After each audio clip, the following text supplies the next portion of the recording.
আমার আলাদিন পর্ব সংখ্যা ৮ অতীত দ্রুত পা চালাচ্ছে ইরাম। ঘড়ির কাঁটায় রাত প্রায় 10:30। আজকে স্কুলের সাংস্কৃতিক অনুষ্ঠান ছিল। সে শিক্ষিকা হিসেবে আয়োজনের দায়িত্বে ছিল। অনুষ্ঠান শেষে অফিস থেকে বেতন তুলে ফিরতে ফিরতে এত দেরি। এমন দেরি বেশ অনেকদিন বাদেই হলো। শাড়ির আঁচল মাথায় তুলে ঘুমটা দিয়ে এগুলো সে। এলাকার মুরব্বিগণ এই সময় রাতের খাবার শেষে হাঁটতে বেরোন। মোড়ের টং দোকানে চা সিগারেটের আড্ডায় বসেন। আজও ব্যতিক্রম নয়। ৩-৪ জন বৃদ্ধ এবং মধ্যবয়স্ক পুরুষদের একটা দল আয়েশ করে চা খেতে খেতে আলাপ করছে। ইরম রাস্তার অপর পাশ দিয়ে যাচ্ছে। ঘোমটাটা একটু লম্বা করেই টেনে দিল এবার। মুরব্বিদের দৃষ্টিতে পড়তে চায় না, কিন্তু পড়তে হলো। সঙ্গে সঙ্গে আড্ডার বিষয়ও বদলে গেল। বুঝলেন রফিক মিয়া, মাইয়া মানুষ কুড়িতেই বুড়ি, ৩০-এ দাদি। বিয়া শাদি ছাড়া মাইয়াগো সুখ নাই, সংসার ছাড়া কোনো গতি নাই। আজকালকার মাইয়াগো দেখছেন কেমন বেটা মানুষের মতন এদিক সেদিক দৌড়াইয়া বেড়ায়, রাত বিরাতে রাস্তায় রাস্তায় হাঁটে। এরপর অঘটন ঘটলেই সব পুরুষগো দোষ। আরে তুই মাইয়া মানুষ, তোর ইজ্জতের চিন্তা নাই? ঠিক ঠিক। অদূর থেকে হেঁটে গেলেও আসরের আলোচনায় বিষয়বস্তু যে ইরাম স্বয়ং, এটা বুঝতে তার বেগ পোহাতে হলো না। পাত্তা না দিয়ে সে হাঁটার জোর বাড়ালো। ঠিক তখন ডাক ভেসে এলো এক মুরব্বির। কি গো ইরাম্মা, আইলা কোন দিক দিয়া? গুরুজন উত্তর না দিলে বেয়াদবি হবে। তাই ইরাম থামলো, খানিকটা কাছে এগিয়ে গিয়ে সালাম দিল। আসসালামু আলাইকুম। এই তো স্কুলে আজকে ফাংশন ছিল, তাই একটু দেরি। রাহাত আর ইহান মিয়া কি তোমারে আনতে যাইতে পারে না? একলা মাইয়া মানুষ রাত বিরাতে খালি দৌড়াদৌড়ি করো। বিপদ আপদ হইলে? রাহাত তো এখন কাজ করে, ইহানও পড়াশুনায় ব্যস্ত। ব্যাপার না চাচা, আল্লাহ যার সাথে থাকে তার ভয় কিসের? এই ভাই ভাই কইরাই তো জীবন যৌবনটা ধ্বংস করলা। তা মুখলেস মোল্লার পোলার সাথে নাকি তোমার সম্বন্ধ চলতেছিল, আগাইছে? আমাগো জানাইও মাইয়া, তোমার অভিভাবকই তো এক প্রকার। তোমার একটা গতি হইলে আমরা শান্তি পাই। ইরাম একটি ঢোক গিলল। ভীষণ অস্বস্তি হলো তার। উক্ত মুখলেস মোল্লার ছেলের সাথে তার সম্বন্ধ আরো ১ মাস আগেই ভেস্তে গিয়েছে, সেটা আর জানালো না। যেন ইচ্ছে করেই তাকে নিচু প্রমাণ করে আর্থিক শান্তি লাভের উদ্দেশ্যে গুরুজন নামক মানুষগুলোর পক্ষ থেকে প্রশ্নটা করা হয়েছে। মাথা নিচু করে ইরাম বলল, জি চাচা, দরকার পড়লে অবশ্যই জানাবো। সালাম দিয়ে চলে এলো ইরাম। পিছন ফিরে তাকালো না, শুনলও না কিছু। তাকে ঘিরে এলাকায় গালগল্পের শেষ নেই। একমাত্র মেয়ে যে ৩০ ছুঁয়েও এখনো বিয়ের পিঁড়িতে বসতে পারেনি। সমাজের মানুষগুলোর জন্য সে বিশ্বের অষ্টম আশ্চর্য। ঠিক তেমনি কটাক্ষের বস্তু। বছর বছর ধরে এসব ইরামের গায়ে সয়ে এসেছে। এখন আর বুকে লাগে না। এতগুলো বছর যখন একটা পরিবারের জন্য পিছনে দিয়েছে, তখন আর কিছুটা সময় ক্ষতি হয়। যদিও ইরামের আজকাল মনে হয় সে আজীবন এই সংসারটার ঘানি বয়েই বাঁচবে। আর ৫টা মেয়ের মতন তার নিজের সংসার বলে কিছুই কোনোদিন হবে না। মুন্সিবাড়ির মানুষগুলো এখনো জাগ্রত, এত জলদি ঘুমায় না। ইরাম আস্তে করে গেট খুলে ভেতরে ঢুকলো। জুতা খুলে প্রতিদিনের মতন তাকে রেখে পা মুছে ভেতরে এলো নিঃশব্দে। বহু কষ্টে একটা বেসরকারি প্রাইমারি স্কুলে সে গত বছর টিচার হিসেবে জয়েন করেছে। বেতন ২০,০০০। আজ এই মাসের বেতনটা হাতে পেয়েছে। প্রতি মাসে বেতনের অর্ধেক টাকা সে সাংসারিক খরচ হিসেবে দিয়ে দেয়। এবারেও কোনো ব্যতিক্রম ঘটবে না। টাকা গুনতে গুনতে নিচতলায় রাহাতের রুমের দিকে এগোলো সে। স্বামী-স্ত্রী উভয়ে কোনো গুরুত্বপূর্ণ আলোচনা করছে বোধহয়। বোঝার চেষ্টা করো, ইরাম আপুকে এভাবে দিনের পর দিন এই বাড়িতে রাখা সম্ভব না। আড়াল থেকে শোনার ইচ্ছে না থাকলেও ইরাম নিজের নামটা শুনে থমকালো। রাহাতের স্ত্রী মিথিলা নরম গলায় স্বামীকে বলছে, দেখো রাহাত, আমাকে কুটনি ভাইয়ের বউ ভেবো না। আমি শুধু বাস্তবতা বলছি। আমরা এতদিন একা ছিলাম, সমস্যা হয়নি। কিন্তু এখন আমরা আর একা নই। আমাদের যমজ সন্তান এসেছে দুনিয়ায়। ওদের দেখতে হবে, বড় করতে হবে। আজও ছুটোটি আছে বলে বিশেষ প্রভাব পড়ছে না। কিন্তু যত বড় হবে তত আর্থিক আর মানসিক চাপ বাড়বে। আপুর বয়স হয়েছে। সমাজে মানুষ নানান ধরনের নানান কথা বলে বেড়ায়। আপুর নামে ওইসব শুনলে আমারও খারাপ লাগে। উনি এই সংসারের জন্য কম করেননি, কিন্তু দিন শেষে এটা উনার নিজের সংসার না, আমাদের সংসার। উনাকে আজ হোক কাল হোক নিজের সংসারে যেতেই হবে। আমিও ভাবছি মিথিলা, তোমার কি মনে হয় আমি হাত গুটিয়ে বসে আছি? বাবা নেই, আমার উপরেই তো দায়িত্ব এই সংসারের। নিজের বোনকে ভালো হাতে তুলে না দিয়ে শান্তি পাই। কিন্তু কিছু তো হচ্ছে না। আপুর বয়সের জন্য এমনিতেও সম্বন্ধ পাওয়াটা মুশকিল। যাও বা আসছে, দ্বিতীয় বিয়ে, আগের বাচ্চা আছে, প্রবাসী মধ্যবয়স্ক বৃদ্ধ। আমি কিভাবে এগোই? রাহাত বলল। মিথিলা মাথা ঝাঁকিয়ে ব্যক্ত করল, তো কি হয়েছে? মানুষ কি দ্বিতীয় বিয়ে করে না নাকি? ওই ছেলেদের সংসার অন্য কোনো মেয়ে করবে না? দ্বিতীয়, তৃতীয় বিয়ে কোনো ব্যাপার না। আগের বাচ্চাও ব্যাপার না। আপুর বয়স হিসাবে ঠিকই আছে এসব। এখন তো তুমি কচি ছেলে পাবে না। কচি ছেলেরা আপুকে কেনই বা বিয়ে করবে? অদ্ভুত! তুমিও যাই পাও তাই বিবেচনা করে দেখো। শুধু ভালো ঘরের মোটামুটি ব্যক্তিত্ববান ছেলে হলেই হবে? বিয়ের পর এমনিতেও মেয়েমানুষকে অনেক কিছু অ্যাডজাস্ট করে চলতে হয়, যেমন আমি করছি। ইরাম এমন সময় দরজায় নক করল, যেন মাত্রই এসেছে। মিথিলা এবং রাহাত উভয়েই নিজেদের সামলে নিল। আস্তে করে ইরাম ভেতরে ঢুকলো। মলিন হাসি মেখে তাকালো। "এসে গিয়েছিস ভাই? খেয়েছিস রাতে?" "হ্যাঁ আপু খেয়েছি। তুমি যাও, ফ্রেশ হয়ে খেয়ে নাও। মিথিলা যাও, আপুর খাবারটা গরম করে দাও।" মিথিলা মাথা নেড়ে স্বামীর আজ্ঞা পালন করতে এগুচ্ছিল। ইরম তাকে থামালো। একটি হাত তুলে সেখানে ১০,০০০ টাকা রেখে বলল, "এই নাও, এ মাসের টাকাটা। খরচ করো মন মতো। আর বাবুদের জন্য কিছু লাগলে অবশ্যই আমাকে বলবে। ভাই আমার নতুন চাকরি পেয়েছে। এখনই এত ইনকাম করতে পারবে না। তাছাড়া তোমাদের সঞ্চয়ও তো জরুরি বলো। আমি গেলাম। আর হ্যাঁ, খাবারটা গরম করতে হবে না তোমাকে। আমি নিজে করে নেব। সারাদিন বাবুদের পিছনে খাটতে থাকো। আজ একটু বিশ্রাম নাও। শুভরাত্রি।" আর দাঁড়ালো না ইরাম। উল্টো ঘুরে রুমের বাইরে চলে গেল। সিঁড়ি বেয়ে ওপরে নিজের রুমের দিকে উঠতে উঠতে সে ভাবল, মুরব্বিরা ঠিক বলেনি, ত্রিশে মেয়েরা শুধু দাদি হয় না, মরে যায়। ঠিক ২.৫ মাসের মাথায় যখন ইরামের জন্য সম্বন্ধটা আসলো তখন সে আর বিশেষ বিবেচনা করেনি। পাত্র নিজে থেকেই রাহাতের মাধ্যমে বাড়িতে বিয়ের প্রস্তাব পাঠিয়েছে।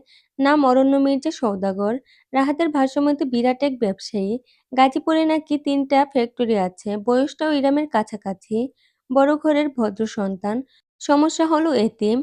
বাবা-মা আত্মীয়স্বজন বলতে ৩ কুলে কেউ নেই। এত বড় একজন মানুষ ইরামের মতো কাউকে নিজ থেকে বিয়ে করতে চাইছে ব্যাপারটা সন্দেহজনক মনে হলেও এতিম শোনার পর থেকে সেটা খানিক দামাচাপা পড়ে গিয়েছে। এত চিন্তা করে কি হবে? দেখা করা যাক, কথা বলেই না হয় বোঝা যাবে। আজ তাই একটা ক্যাফেতে বসেছে ইরাম। মিথিলার তোড়জোড়ের কারণে হালকা পাতলা সাজও হয়েছে। ব্ল্যাক প্রিন্টের সালোয়ার কামিজ, খোলা চুল আর কাজল টানা চোখ, চেয়ে আছে সে বাইরের দিকে অন্যমনস্ক হয়ে। ঠিক এমন সময় কণ্ঠটা কানে এলো তার। "কি আছে ওই দেয়ালে যা রেখে বসেছে আপনার খেয়ালে?" এমন কাব্যিক কথা প্রথমবারেই ইরামের মনোযোগে আকর্ষণ করে নিল। ঝট করে ফিরে তাকালো সে। দণ্ডায়মান এক সুঠাম সুদর্শন ব্যক্তি। ক্রিম বর্ণের শার্ট আর কফি বর্ণের ফরমাল প্যান্ট। ক্ষণিকের জন্য ইরাম বাকরুদ্ধ হয়ে গেল।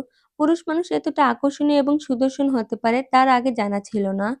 ছবিতে রাহাত দেখিয়েছে ব্যক্তিকে, কিন্তু ছবির চাইতে বাস্তব মানুষটা আরো বেশি মনোমুগ্ধকর।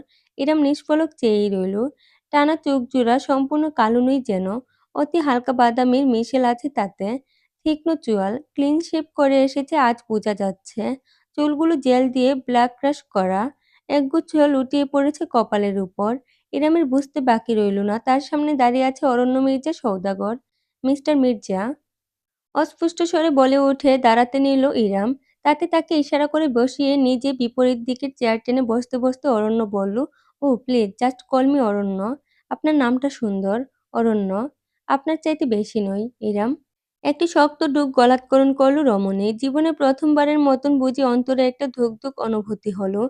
অরণ্য সবার প্রথমেই অর্ডার দিয়ে দিল। নিজের জন্য কফি, ইরামের জন্য চা। ওয়েটার চলে যেতেই ইরাম জিজ্ঞেস করল, "আপনি কিভাবে জানলেন আমার চা পছন্দ?"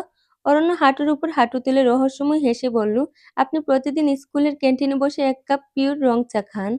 আন্দাজ করাটা কঠিন কিছু না।" ইরাম ভ্রু কুঁচকে ফেলল। "আপনি আমাকে ফলো করেন নাকি? না করলে বিয়ের প্রস্তাব পাঠাতাম কিভাবে বলুন?" একগাল হাসল অরণ্য। ইরাম সেই হাসির দিকে তাকালো। লোকটাকে হাসলে এত সরল লাগে কেন?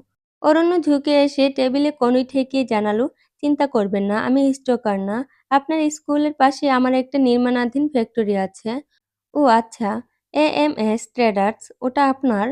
"হুম, ওটার কাজেই গিয়েছিলাম এক ঘোর বর্ষার দিনে। বিল্ডিংয়ের বারান্দায় দাঁড়িয়ে দেখলাম এক রমণী বেরিয়ে এলো স্কুল গেট থেকে। নিজের মাথায় ছাতা ধরার বদলে বাচ্চাদের মাথায় ছাতা ধরে ধরে সে তাদের তুলে দিল গাড়ি অবধি। অতঃপর ভিজে গেল তার শাড়ি, জড়িয়ে গেল আমার মন। হয়ে গেল চোখে চোখে অন্তরের আলাপন।" এবার না হেসে পারল না ইরাম। তার চোখজোড়া আনন্দে চকচক করে উঠল। গালে লালিমা ছেয়ে গেল।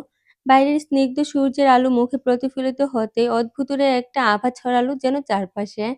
অরণ্য মনোমুগ্ধের মতন দেখল। যেন ইরামের চাইতে মনোমুগ্ধকর কোনো বস্তু তার চোখে এর আগে দর্শন করেনি। বুকে হাত দিয়ে অরণ্য মোলায়েম কণ্ঠে বলল, "আস্তে আস্তে, বিয়ের আগে হার্ট অ্যাটাক করাবেন আমায়, প্রিয়।" ইরাম তীর্যক হাসল। আপনাকে কে বলল আমি আপনাকে বিয়ে করতে রাজি হচ্ছি? হবেন না? তবে কি আপনার জন্য আমার হাজার বছর অপেক্ষার চাদর বিছিয়ে বসে থাকতে হবে? যদি শেষ ভাগ্যে তুলা থাকে কাজী, আমি তবে সহস্র বছর অপেক্ষা করতে রাজি। আপনি এত দারুণ, দারুণ সব কবিতা বানান কিভাবে? আপনি আমার কবিতা। ইরা মরণের চোখে প্রথমবারের মতন সরাসরি তাকালো। ওই চোখের মাঝে যে সরলতা, মুগ্ধতা এবং আবেগ সে দেখল তাতে সন্দেহের কোনো অবকাশ পেল না। অতঃপর শুরু হলো তাদের ইঁদুর বিড়ালের দৌরাত্ম্য। পাক্কা ২ মাস প্রয়োজন হলো অরণ্যের ইরামকে বিয়েতে রাজি করানোর জন্য। শেষ দিনের ঘটনাটা অনেকটা এমনই ছিল যে ইরাম স্কুল থেকে ফিরছিল। গ্রীষ্মের তীব্র গরম মাথায় নিয়ে। প্রতিবার লোকালেই যাওয়া হয়। অথচ সেদিন হলো না। তার জন্য অপেক্ষা করছিল অরণ্যর গাড়ি। ইরাম ভেতরে ঢুকতে এসি অন করে দিল সে। তারপর ঝুঁকে ইরামের পায়ের পুরাতন শু জোড়ায় হাত দিল অরণ্য। দেখি প্লিজ, এই গরমে মানুষ শু পরে, স্যান্ডেল নেই। একি, আপনি আমার পায়ে হাত দিচ্ছেন কেন? হুঁশ। অরণ্য কোনো কথা শুনল না। ইরামের শু খুলে নিয়ে বক্সের ভিতর ঢুকিয়ে রাখল। পা মুক্ত হতেই মেলে বসতে পারল ইরাম। এসির বাতাসে বেশ আরাম লাগলো। অরণ্যের প্রস্তুতি নেহাতই কম নয়। কোথা থেকে একটা বরফ ঠান্ডা লেমনেডের কাপ বের করে তাতে স্ট্র বসিয়ে ইরামের হাতে ধরিয়ে দিল সে। হতবাক ইরাম এক পলক অরণ্যের দিকে চেয়ে শেষমেশ মুচকি হেসে তাতে চুমুক দিল। অরণ্য ড্রাইভ শুরু করলো। আকাশি রঙের ফুল হাতা শার্ট, উপরে কোট ব্লেজার, পুরোদস্তুর ব্যবসায়ী লাগছে আজ মানুষটাকে। আর অবশ্যই বরাবরের মতোই সুদর্শন। ইরাম চোখ ফেরাতে পারল না। অরণ্যর গিয়ার ধরা, এক হাতে স্টিয়ারিং ঘোরানো মনোযোগী দৃষ্টি, প্রত্যেকটা কার্যকলাপ সে খুঁটিয়ে খুঁটিয়ে দেখল। ল্যামনেট গলায় যেতেই গরমটা চিরবিদায় নিল। অরণ্য কিভাবে যেন সবসময়ই বুঝে যায় ইরামের কখন কি প্রয়োজন। মনে হচ্ছে আমার কোনো চান্স নেই, তাই না? হঠাৎ করে বিষণ্ণ গলায় বলে উঠল অরণ্য। ইরাম তাতে ভ্যাবাচ্যাকা খেয়ে গেল। প্যাসেঞ্জার সিটে সোজা হয়ে বসে শুধালো, মানে? মানে আমার ভাগ্যটা এমন, এই আর কি। মাথার উপরে বাবা-মা, গুরুজনের ছায়া নিত। তাই সহজে কেউ আগলে নিতে চায় না। ইরামের বুকের ভেতরটা খামচে ধরল কেউ বুঝি। অরণ্য স্টিয়ারিং ঘুরিয়ে রাস্তার দিকে দৃষ্টি রেখেই বলল, জীবনটা সহজ ছিল না। মানুষ ভাবে টাকা থাকলেই বুঝি সব আছে। অথচ আমার কাছে শান্তিটাই নেই। আপনার জানা আছে শান্তি কোথায় বিক্রি হয়? তবে নিজের জন্য কিনে বক্স ভরে রাখতাম। কেন যেন নিজেকে রুখতে পারল না ইরাম। অজান্তে নিজের হাতটা গিয়ারের উপর রাখা অরণ্যের হাতের উপর রাখল। আপনার বাবা-মাকে খুব মিস করেন, তাই না? মলিন হাসল অরণ্য। না, করি না। উনারা চলে না গেলে বুঝতাম না দুনিয়াটা কত কঠিন। আত্মীয় নামক কালসাপগুলো সম্পত্তির লোভে কতটা ভয়ংকর হতে পারে সেটা উনাদের বিদায় নেয়ার পরেই বুঝেছি। আপনার সুখের সময় সবাই আপনার পাশে থাকে। এরপর সুযোগ বুঝে হামলে পড়ে। আমার দুনিয়ায় এখন আমি শুধু আছি। আমার অর্জন, আমার একাকিত্ব, আফসোস নেই। ইরাম নিজের হাতের বাঁধনটা আরেকটু শক্ত করে বলল, এখন থেকে আপনি আর আপনার অর্জন থাকবেন শুধু। একাকিত্বের ভারটা না হয়ে আমার উপর ছেড়ে দেবেন। অরণ্য সইতে পারল না। ব্রেক কষে তৎক্ষণাৎ গাড়ি থামিয়ে ফেলল। মাঝ রাস্তায় এভাবে হঠাৎ গাড়ি থামিয়ে ফেলায় আশপাশের যানবাহন দ্রুত হর্ন বাজাতে লাগলো। চিৎকার চেঁচামেচি শুরু হয়ে গেল। অথচ অরণ্যের কোনো দিকে খেয়াল নেই। সে অপলক চেয়ে আছে ইরামের দিকে। ঝুঁকে এলো সে। রীতিমতো ফিসফিস করে উচ্চারণ করলো, আরেকবার বলুন। ইরাম মোলায়েম হাসলো। তার চোখে হালকা অশ্রু ঝলঝল করছে। একাকিত্বে দীর্ঘশ্বাস, মায়ায় অবিশ্বাস, আর বিয়েতে সর্বনাশ। আপনি নিজে সর্বনাশ করতে মুখিয়ে আছেন। কুয়াতে ঝাঁপ দিয়ে ঠেকানোর সাধ্য কার? অরণ্য ঠোঁটে বিস্তৃত একটা হাসি ফুটল এবার। ইরামের হাতটা ধরে সে উপরে তুলল। প্রথমবারের মতন নিজের ঠোঁটের স্পর্শ ছুঁয়ে দিল কাজের কারণে রুক্ষ হয়ে আসা আঙ্গুল জুড়ে। বলল, এই হাতে রুক্ষতা মানায় না। এতে আমি বুনবো শুধুই কোমলতা। শুনছেন আমার প্রিয়? আজ থেকে এই অরণ্যের হাজারো কাঁটার গাছের মাঝে একটি মাত্র ফুল গাছ আপনি। আজ ইরামের বিয়ে। কাবিন এবং যাবতীয় কাজ সকালেই হয়ে গিয়েছে। এখন শুধুমাত্র অনুষ্ঠান। যদিও ইরাম মত দিয়েছিল ছিমছাম অনুষ্ঠানের আয়োজন করবে। বেশি মানুষের উপস্থিতিতে সে স্বাচ্ছন্দ্য বোধ করে না। তবে শেষ মুহূর্তে অরণ্য বেঁকে বসেছে। না, ইরামকে সে চুপিচাপে বিয়ে করবে না। সমস্ত এলাকার মানুষকে দাওয়াত দিয়ে খাওয়াবে। যে মানুষগুলো এতদিন ইরামকে নিয়ে হাজার কথা চালাচালি করেছে, তাদের যদি একটু ভালোমতো আপ্যায়ন করা না হয় তাহলে কিছু হলো। ইরাম স্টেজের সামনে দাঁড়িয়ে দাঁড়িয়ে ফটোগ্রাফের জন্য পোজ দিতে দিতে অদূরে দাঁড়ানো অরণ্যকে দেখছে। শেরওয়ানি পরনে লোকটাকে আজ অনন্য লাগছে। ইরাম থেকে থেকে স্বামীকে দেখে যাচ্ছে। একপাশে খাওয়া দাওয়ার ব্যবস্থা, সেখানে মানুষজন খেতে বসে পড়েছে। মুরব্বীরা সব একসঙ্গে প্লেটের পর প্লেট মাংস সাবার করছে। খেতে পারুক বা না পারুক, নেয়ার কমতি নেই। বিয়েবাড়ির এই অপচয়টা ইরামের একদম পছন্দ নয়। ফটোগ্রাফারকে বিরতি দিয়ে সে ভারী লেহেঙ্গা তুলে এগুলো টেবিলের দিকে। অরণ্য দাঁড়িয়ে আছে। সকলের খাওয়া-দাওয়া ঠিকমতো হচ্ছে কিনা দেখছে। একজন মুরুব্বি তাকে ডেকে কিছু বলতেই মুচকি হেসে অরণ্য বলল, "ভালো করে খান চাচা। যার বিয়ে না হওয়ার চিন্তায় মাথার চুল উঠিয়ে ফেলেছেন, তার বিয়ের খাবারটা কেমন লাগছে? এই চাচাকে আরো ২ পিস রোস্ট দাও।" ইরাম কাছে গিয়ে খপ করে অরণ্যের বাহু ধরে ফেলল। বাকিদের উদ্দেশ্যে জোরপূর্বক হেসে তাকে টেনে সরিয়ে নিয়ে বলল, "আপনি কি শুরু করেছেন? এভাবে কেউ বলে? ওমা, উনারা বললে দোষ নেই, আমি পাল্টা বললেই দোষ। শুনো কবিতা, তোমার জন্য আমি করতে পারি ঝগড়া। আমার লাগবে না কোনো মহড়া, বাজার শুধু নাগারা।" হেসে ফেলল ইরাম। অরণ্যের বাহু চাপড়ে ধরে বলে উঠল, "পাগল হয়ে গিয়েছেন আপনি। তোমাকে বউয়ের রূপে দেখে আমার সার্কিট হাউজে আগুন জ্বলে গেছে। এই জ্বালা শুধু আজকে রাতেই মেটানো সম্ভব। তো বলছিলাম, যদি এখনই আমরা একটু প্রাইভেসি খুঁজে পেতে পারি তাহলে।" ইরাম ভ্রু তুলে অরণ্যকে ধাক্কা দিয়ে সরিয়ে দৌড়ে চলে গেল। পিছন থেকে অরণ্যের খিলখিল হাসির আওয়াজ ভেসে এলো। স্টেজের কাছে চলে আসতে ইরামের চোখ পড়ল অনাকাঙ্ক্ষিত মানুষটার উপর। সামিয়া মুন্সি। খালার বাড়িতে বেশ সংশয় নিয়ে দাওয়াত কার্ড পাঠিয়েছিল সে। ভাবেনি তিনি সত্যিই এসে পড়বেন। মিথিলার সঙ্গে কথা বলছেন সামিয়া। ইরাম এগুতেই ঘুরে তাকালেন। আপাদমস্তক পর্যবেক্ষণ করলেন নববধূকে। মাশাআল্লাহ, কি মিষ্টি লাগছে আমার ইরামটাকে। খালামণি। সামিয়াকে জড়িয়ে ধরল ইরাম। কত বছর পর আজ এই মানুষটার এমন আদুরে ছোঁয়া পেল। হিসেব নেই আর। সামিয়া ইরামের পিঠে পরম আদরে হাত বুলিয়ে দিলেন, কপালে চুমু খেলেন। আল্লাহর কাছে লাখ লাখ শুকরিয়া, অবশেষে তোর জীবনের সুখের দিন এসেছে। ইরাম মন ভরে গ্রহণ করলেন সবটুকু আদর। মুচকি হেসে বলল, সব তোমাদের দোয়া খালামণি। তুমি আজ এসেছো, আমি কতটা খুশি হয়েছি বোঝাতে পারবো না তোমায়। আমিও রে, তোকে বধূর রূপে দেখার স্বাদ আজ আমার পূরণ হয়ে গেল। স্টেজে আসো আপু, ফ্যামিলি ফটো তুলবো। এমন সময় স্টেজ থেকে ইহানের ডাক ভেসে এলো। ইতিমধ্যে স্টেজের উপর সোফায় বসেছে সবাই। রাহাত, মিথিলা, অরণ্য মাঝখানে। ইহান পিছনে দাঁড়িয়ে হাত তুলে ইরামকে ডাকছে। ইরাম সামিয়ার দিকে ফিরল। আসো খালামণি, ফ্যামিলি ফটো। আরে না না, ফ্যামিলি কিভাবে আমি? আসুন না খালামণি প্লিজ, আপনি আমাদের পরিবারই তো। স্টেজ থেকে জোর গলায় বলল অরণ্য। এবার আর মানা করতে পারল না সামিয়া। ইরাম তাকে স্টেজে নিয়ে গেল। ইহানের সঙ্গে পিছনে দাঁড়ালেন তিনি হাসি মুখে। ইরাম অরণ্যের পাশে বসল। অত্যন্ত যত্ন নিয়ে তার চুলের ওড়না, লেহেঙ্গা গুছিয়ে দিল অরণ্য নিজের হাতে, যেন ছবিতে সুন্দর দেখায়। মিউজিক বাজছে গম গম করে। মেহমানদের বাচ্চারা এদিক সেদিক নাচানাচি করছে। অনেকে ছবি তুলছে স্টেজের। ফটোগ্রাফার পজিশন নিয়ে দাঁড়িয়ে। এত এত লোক, এত আলোকসজ্জার মাঝে ঠোঁটে বিরাট হাসি ধরে রেখে ইরাম যখন সামনে তাকালো তখন ভিড়ের মাঝে একটি অবয়বের উপর তার দৃষ্টি আটকে গেল। বহুদূরে মেহমানদের ভিড়ের মাঝে একদম পিছনের দিকে কালো পাঞ্জাবি পরনে এক সুউচ্চ সুঠাম অস্তিত্ব, ঝলঝলে একজোড়া চোখ, ভ্রুর উপরে চকচকে সিলভার পিয়ার্সিং, বুকে দুবাহু বেঁধে তাকিয়ে আছে স্টেজের দিকে। দৃষ্টি জুড়ে অনুভূতিহীনতা, শূন্যতা। ইরম জমে গেল। নিষ্পলক চেয়ে রইল। ওই গভীর কালো চোখের সঙ্গে তার দৃষ্টি মিলল। অরণ্য নিজের মাঝে ইরামের একটা হাত ধরে রেখেছে। সেই হাতটা কাঁপল খানিক। অস্ফুট স্বরে আপন মনে ইরাম উচ্চারণ করল, আলাদিন। ডাকটা ওই মানুষ অব্দি পৌঁছেছে কিনা ইরামের জানা নেই। চোখ ধাঁধানো ফ্লাশের আলোয় চারপাশ উদ্ভাসিত হতে লাগলো বারংবার। যখন ইরামের চোখে সয়ে এলো তখন সে দেখল মানুষটা আর ভিড়ের মাঝে নেই। উল্টো ঘুরে হাঁটা শুরু করেছে। একটা সময় সে গেট পেরিয়ে বেরিয়ে গেল। আড়াল হয়ে গেল রাত্রির কালিগুলা আধার জুড়ে। একবারও আর পিছন ফিরে তাকালো না। অরণ্যের সঙ্গে বিয়ের প্রথম কয়েকটা মাস ইরামের কাটল স্বপ্নের মতন। এক জীবনে যা যা তার কোনোদিন পাওয়া হয়ে ওঠেনি, অরণ্য সেই সব না পাওয়াদের হাজির করল ইরামের পদতলে। নিজের আগে সবসময় সে ইরামের মুখে ভাতের লোকমা তুলে দেয়।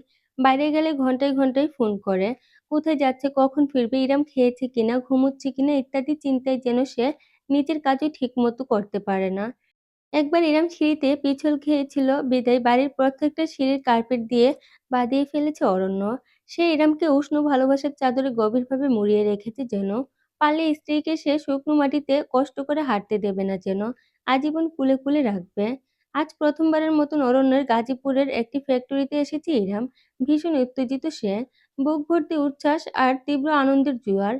কিছুক্ষণ আগেই সে এমন একটি বিষয় সম্পর্কে নিশ্চিত হয়েছে যা সম্পর্কে জানলে অরণ্য আনন্দে আত্মহারা হয়ে যাবে সে নিশ্চিত। গাড়ি থেকে সাবধানে নামল সে। অজান্তেই একটি হাত এসে থামল নিজের পেটের উপর। মোলায়েম হাসল ইরাম। চোখে জ্বলজ্বল করল তারারা। এই দেহের ভেতর যে ছোট্ট প্রাণটি বেড়ে উঠছে তার হদিস পেলে অরণ্য কোন ধরনের পাগলামি করবে সেটা দেখার জন্য মুখিয়ে আছে সে। এর মধ্যে আন্দাজ করতে পারছে ইরাম, অরণ্য তাকে অঘোষিত লকডাউন দিয়ে বাসায় বসিয়ে ফেলবে। পারলে নিজের অফিস টেনে বাসায় নিয়ে রাখবে। এক ফোঁটা একলা ছাড়বে না ইরহামকে। এখন তো শুধু সিঁড়িতে কার্পেট মুড়িয়েছে, ভবিষ্যতে গোটা বাড়িতেই কার্পেট মুড়িয়ে দেবে। বেডরুম অব্দি সিসি ক্যামেরা লাগিয়ে রাখবে যেন কিছুতেই স্ত্রীর চোখের আড়ালে না হই। এমন ভাবতে ভাবতে ইরহাম মহা উৎসাহে ভেতরে ঢুকলো। কয়েকজন লোক এদিক সেদিক হাঁটাহাঁটি করছে। ইরহামকে দেখে একজন এগিয়ে এলো। ম্যাডাম, আপনি এখানে? মুচকি হাসল ইরহাম। অরণ্য কেবিনে? জি ম্যাডাম, স্যার তো মাত্রই সেক্রেটারির সাথে একটা মিটিং এর জন্য ঢুকলেন। কাউকে বিরক্ত করতে মানা করেছেন। ব্যাপার না, আমি যাচ্ছি। ইরহাম নিজেই এগোলো। লোকটা তাকে ৪ তলার কেবিনের ফ্লোর অব্দি পৌঁছে দিয়ে বিদায় নিল। বেশ জোরে সোরে হেঁটে এগিয়ে গেল ইরহাম। তার আর তর সইছে না। কেবিনের দরজাটা স্বচ্ছ কাচের তৈরি, স্লাইড করে খোলা বন্ধ করা যায়। ইরহাম কাছে গিয়ে হাত দিয়ে একটানে দরজাটা খুলে ফেলল। উৎফুল্ল কণ্ঠে বলে উঠল, অরণ্য। নিজের চোখের সামনের দৃশ্যটি দেখেও বিশ্বাস করতে বেগ পোহালো ইরহাম। তার হাসিটা মুছল না। এতটা স্থবিত সে। সে অসহায়ের মতন তাকিয়ে থাকা ছাড়া আর কিছুই করতে পারল না। অরণ্যের অফিসের কেবিনের উপর চিত হয়ে শুয়ে আছে তার সেক্রেটারি। মেয়েটি অর্ধবিবস্ত্র। অরণ্য তার দুপাশে হাত রেখে টেবিলের উপর ঝুঁকে আছে, যেন ভুজে নেমেছে। মেয়েটির পা দুটো অরণ্যের কোমরের দুপাশে ঝুলছে। উভয়েই জমে গিয়েছে হঠাৎ ইরহামের আগমনে। প্রসারিত দৃষ্টি মেলে তাকালো তারা সামনের দিকে। মেয়েটার মুখ চিনতে ইরহামের বেগ পোহাতে হলো না। প্রায়ই তাদের বাড়িতে যাতায়াত করে অরণ্যের সেক্রেটারি হিসেবে। মেয়েটিকে পরিচয় করিয়ে দিয়েছে অরণ্য স্বয়ং। আমার ছোটবেলার বান্ধবী। যখন আমার কেউ ছিল না তখন থেকেই ও আমার পাশে আছে। অরণ্যের কঠিন সময়ে পাশে ছিল বিদায় মেয়েটার প্রতি কৃতজ্ঞতা বোধই ইরহামও করত। কোনোদিন দুজনের মাঝে সে অফিসের কথাবার্তা ছাড়া ব্যক্তিগত কোনো কিছু দেখেনি। বিশেষ করে বিয়ের পর থেকে সেক্রেটারিকে কাজের বাইরে কখনো আলাদা নজরে দেখেনি অরণ্য। অন্তত ইরহাম এতদিন তাই জানত। মনে প্রাণে বিশ্বাস করত, অরণ্য অন্তত সুপুরুষ একজন মানুষ। সে যেভাবে ইরহামকে নিজের অতি মূল্যবান সম্পদের মতন আগলে রাখে, তাতে সন্দেহের কোনো অবকাশ অবধি পায়নি রমণী। উল্টো এমন কিছু মনে আসলেও সে নিজেকে নিজেই ধমকাতো। অরণ্য জানলে কি কষ্ট পাবে। তাকে এভাবে অবিশ্বাস করা যায়? ইরহাম যা করে এসেছে তাকে বলে অন্ধবিশ্বাস। সেটা সে ঠিক এই মুহূর্তে এসেই অনুভব করল। ক্ষণিকের জন্য পায়ের জোর হারিয়ে ফেলল ইরহাম। দরজা আঁকড়ে ধরার প্রয়োজন হলো তার নিজের পতন ঠেকাতে। সেক্রেটারি মেয়েটা টেবিল থেকে উঠে পড়তে চাইল। শিট, রক্ত চাপ দিয়েছিলাম। তাড়াহুড়োয় বোধহয় ঠিকমতো চাপ পড়েনি। হোস, রিল্যাক্স, আমার এখনো শেষ হয়নি। অরণ্যের কণ্ঠটা অচেনা শোনালো, ভীষণ রকমের অচেনা। ইরহাম বিশ্বাস করতে পারল না নিজের কানকে। যেন তার অরণ্য নয়, ভিন্ন কেউ কথা বলছে ওই খোলসের ভেতর থেকে। নিজের অর্ধাঙ্গিনী সেখানে উপস্থিত দেখে অরণ্য বিন্দুমাত্র পিছিয়ে এলো না। বরং সেক্রেটারি মেয়েটার পা দুটো শক্তভাবে আঁকড়ে ধরে নিজের কোমর পেঁচিয়ে কাছে টেনে নিল। মেয়েটা ঘুঙ্গিয়ে উঠল, শব্দহীন হাসল অরণ্য। এসে যখন পড়েছে, she can just watch how good her husband fucks। মেয়েটির চিৎকারে ভরে উঠল গোটা কেবিন। ইরহাম অবিশ্বাস্য নয়নে অত্যন্ত বিভীষিকাময় দৃশ্যটির দিকে চেয়ে রইল। অসহায়ের মতন দেখল কি ভয়ানকভাবে টেবিলটি কাঁপছে। অরণ্যের ঠোঁটে পৈশাচিক হাসি। মেয়েটির গুঙ্গানি তাকে ক্ষতবিক্ষত করে ফেলল। দাঁড়ালো না ইরহাম। একটা শব্দ অবধি উচ্চারণ করল না। উল্টো ঘুরে কাঁপা কাঁপা পায়ে কিছু দূর এগোলো। তারপরেই ছুট লাগালো। জোরে জোরে আরো জোরে দৌড়াতে লাগলো সে, যতক্ষণ না তার বুকটা ভেঙে খান খান হয়ে গেল। আজ ৫ দিন হয়েছে ইরহাম বাপের বাড়ি চলে এসেছে। বাপের বাড়ি তো আর নেই, ভাইয়ের বাড়িতে। বাড়ির চিন্তায় তাই আধ শুকনো হয়ে গিয়েছে তার ভাইয়ের বউ মিথিলা। এত কষ্টে যাকে শেষমেশ বিদায় করা গিয়েছিল সে আবার ঘাড়ে চেপে বসতে চাচ্ছে। আগে তো তাও চাকরি করত, সংসারে টাকা দিত। বিয়ের পর তো সেটাও নেই। ঠিকই তো, সংসারে মনোযোগী হয়েছিল। তাহলে কি এমন হলো যে হুট করে সব ছেড়ে ছুড়ে এসে হাজির হলো? চিন্তায় রাহাতেরও মাথায় হাত। কিছুতেই ভেবে পাচ্ছে না কি হয়েছে। ইরহাম কিছু বলছে না। খাবার দিলে খাচ্ছে না। সারাদিন শুধু নিজের পুরাতন রুমে লক করে বসে থাকে। গতকাল মিথিলা জোর করে খাবার খাওয়াতে গিয়ে দেখে বাথরুমের শাওয়ারের নিচে বসে আছে। কত ঘন্টা কে জানে। পুরো শরীর শীতল হয়েছিল। পরে ভাইরা মিলে ধরাধরি করে বিছানায় এনে গরম তেল মালিশ করে কোনোমতে ঠিকঠাক করেছে। আজকেও অরণ্যের বাড়ি থেকে ঘুরে এসেছে সে। দারোয়ান জানিয়েছে ইরহাম চলে যাওয়ার পর অরণ্য নাকি আর এ বাড়িতে ফেরেনি। কোথায় আছে কেউ জানে না। ফোনটাও বন্ধ। রাহাত পড়েছে এক মহাবিপাকে। বেশ ভালোই ঝগড়া হয়েছে মনে হয়। অবশেষে মন্তব্য করল মিথিলা। স্বামীকে চা পরিবেশন করল। তাই তো দেখছি, দুলাভাই তো এত শক্ত হওয়ার মানুষ না। আপু বলতে সে তো রীতিমতো অজ্ঞান। অথচ আজ এতদিন আপু এখানে একবারও খোঁজ নিতে আসলো না। মামলা ভালোই সিরিয়াস। রাহাত চায়ে চুমুক দিল। মিথিলা একটি দীর্ঘশ্বাস ফেলে সোফায় বসে পড়ল। একেই বলে কপালের নাম গোপাল। তাও যা একটু সুখ আপুর কপালে লেখা ছিল, তাও ওনার কপালে সইল না। এত বড় ঘর, এত ভালো অবস্থা, এত ভালো স্বামী, সব ছেড়ে পাগলের মতন চলে এসেছে এখানে। বলি সংসারে ছোটখাটো ঝামেলা একটু হবেই। তোমার আমার কত হয়েছে। আমি কি কথায় কথায় বাপের বাড়ি গিয়ে হাজির হয়েছি?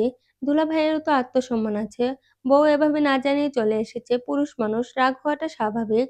আপু তো মুখই খুলছে না। কি হয়েছে না বুঝলে সমাধান করব কিভাবে? বিয়ের কয়েক মাস যেতে না যেতেই আবার এখানে হাজির। সমাজে অলরেডি কথা শুরু হয়ে গিয়েছে। আপাতত তো সবাইকে বেড়াতে এসেছে বলে দমিয়ে রেখেছি। কতকাল রাখবো? আপুকে বুঝাও তুমি। ভাইয়া। এমন সময় ২ তলা থেকে ইহানের আর্তচিৎকার ভেসে এলো। উভয়ে ঝট করে ফিরে তাকালো। সিঁড়ির উপর থেকে কাঁদতে কাঁদতে চিৎকার দিয়ে ইহান জানালো, আপুর গা থেকে রক্ত বেরোচ্ছে। এক মুহূর্ত বসে থাকতে পারল না কেউ আর। দৌড়ে ইরামের রুমে গেল। ইরামের দৃশ্য দেখে না চাইতেও রাহাত এবং মিথিলা জমে গেল। এমন ভয়াল দৃশ্য। ইরাম বিছানার উপর ছটফট করছে। মলিন চাদর টকটকে লাল রক্তে ভেজা। রক্তাভ তরল চাদর ছুঁয়ে মেঝেতে পড়ছে। আর কেউ না বুঝলেও মিথিলা ঠিকই বুঝল। সে মেয়ে। সে জানে ইরামের সাথে কি হচ্ছে। হাসপাতাল, জলদি, আপুর পেটে বাচ্চা। মা, মধুর ডাকটা আর শোনা হলো না ইরামের। একদিনের জন্য হলেও সে আশায় স্বপ্ন সে বুনেছিল।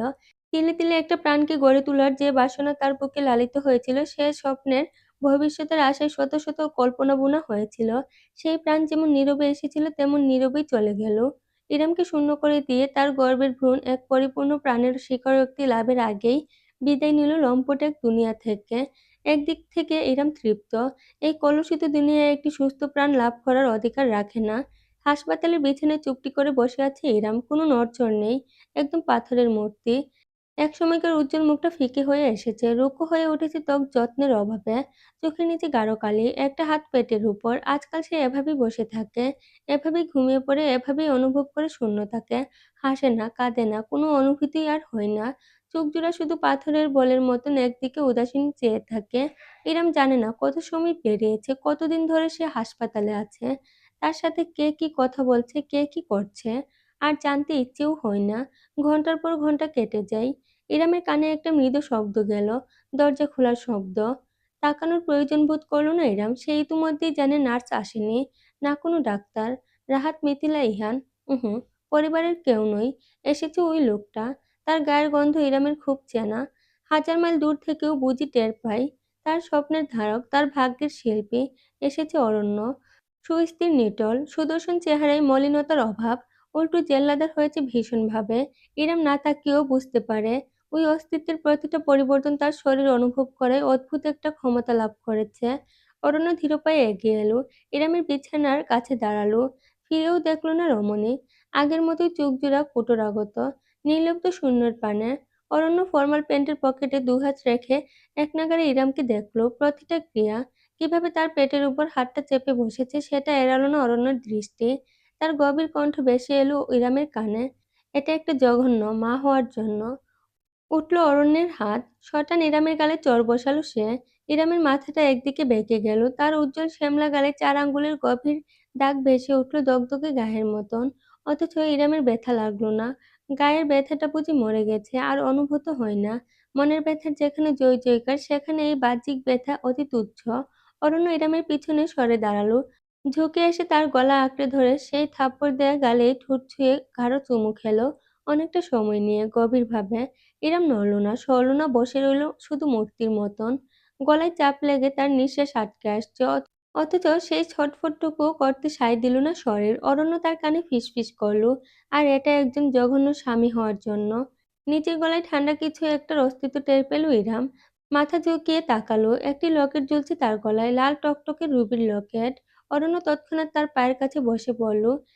ইরামের পা নিজের দুহাতের মুঠি সযত্নে তুলে সে নিগূঢ় আবেগ নিয়ে বলল, আমিই তোর শুরু, আমিই তোর শেষ, আমিই তোর কবিতা। চন্দ্র তোর একমাত্র আশ্রয়। বাড়ি চল, আমার কবিতা। বিয়ের পর মেয়েদের স্বামীর সঙ্গে সবকিছু অ্যাডজাস্ট করে নিতে হয়। স্বামী বিবাহিতা রমণীর একমাত্র গতি। স্বামী বেচারা পুরুষ মানুষ, একটু আধটু এদিক সেদিক ঝুঁকবেই। বউকে তাই তাকে নিজের আঁচলে বেঁধে রাখতে হবে শক্তভাবে। সব অপরাধই স্বামীর ক্ষেত্রে ক্ষমার যোগ্য, কারণ সে না দেখলে সমাজের আর কেউই বউকে দেখবে না, আপন ভাইও না।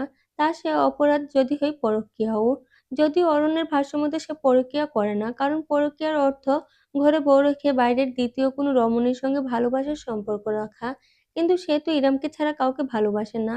বাইরের সবাই শুধু স্বরের, ভোগের স্বরের, আনন্দের আধার। এক স্ত্রী বাদে অন্য কোনো রমণীকে সে কোনোদিন দ্বিতীয়বার ভোগ করেনি। তাহলে এটা পরকীয়া কিভাবে হতে পারে? ইরম শুধু শুনে যায় আজকাল, জবাব দেয়া আর হয়ে ওঠে না। স্বামীর সঙ্গে একটু আধটু মানিয়ে চলতে হয়, স্বামীর সঙ্গে একটু আধটু মানিয়ে চলতে হয়, স্বামীর সাথে একটু আধটু মানিয়ে। মনে পড়ে না ইরমের আর। সারাদিন সারারাত এই বুলি জপে যায় সে তোতা পাখির মতন। তাহলে হয়তো সমাজ তাকে মেনে নেবে। দেনমোহরের টাকা তুলে দেয়া ভাইগুলোর দিকে অসহায় চোখে বুভুক্ষের মতন তাকিয়ে থাকে সে। রাহাতকে দিয়েছিল, ঘুষ দিয়ে নাকি বড় চাকরি হয়েছে ছেলের। বাকিটা ব্যাংকে ফিক্সড ডিপোজিট, ইহানের ভবিষ্যতের জন্য। নিজের জন্য কেন কোনোদিন ভাবেনি ইরাম? প্রশ্ন ওঠে মাঝে মাঝে মনের ভেতর। এত বিশ্বাস, এত অন্ধবিশ্বাস ছিল তার ভাগ্যের প্রতি। কোনোদিন কিছুই খারাপ হবে না, কিছুই না।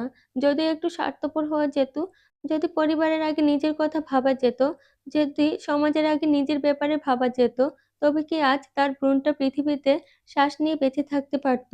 স্বামীর সঙ্গে একটু আধটু মানিয়ে চলতে হয়, স্বামীর সঙ্গে একটু আধটু মানিয়ে চলতে হয়। ঠিক তখনই ইরামের মস্তিষ্ক দখল করে নেয় বাক্যটি।